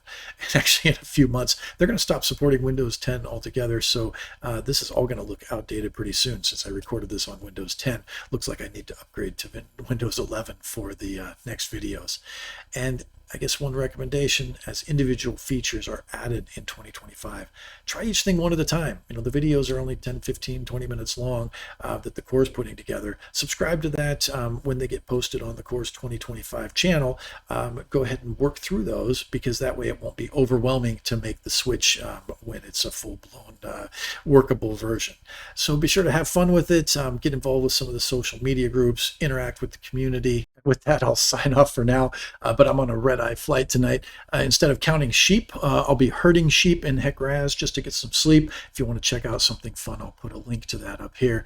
I am wearing my Brett and Jermaine t-shirt for the trip. I've just loaded all of the Flight of the Conchords tunes to Spotify just to keep me company. I'm going to switch my background here real quick to the new version that we got out of Google Earth. So there's Disneyland with its leaky berm going all around it, getting flooded out. And then I'll switch it again here, and we can see Disneyland with the new berm that we just put in. There it is. We saved the day. Still the happiest place on Earth. And now we've protected it from a big tsunami and from a flood wave coming down from that damn breach. So keep well, keep razzling, and we'll catch you next time here on the RAS Solution channel. If you did follow along making your own model, now you've got all the topo you need to flood a whole bunch of Hollywood movie sets. Just Google HEC RAS Hollywood or look through the RAS Solution videos to find the HEC RAS Hollywood trilogy. You can see in this Google Earth map here all of the famous movie sets that we flooded in these episodes, and here's a long list of all of the movies and TV shows that we used, along with the HEC RAS skills and features that we highlighted in each chapter. So give these a watch, and if you're up for it, try to find some of these yourself using the Google Earth place marks that I'll link to below, and then have some fun not just flooding these areas, but try to see what it would take to protect the sets from flooding as well. Good luck.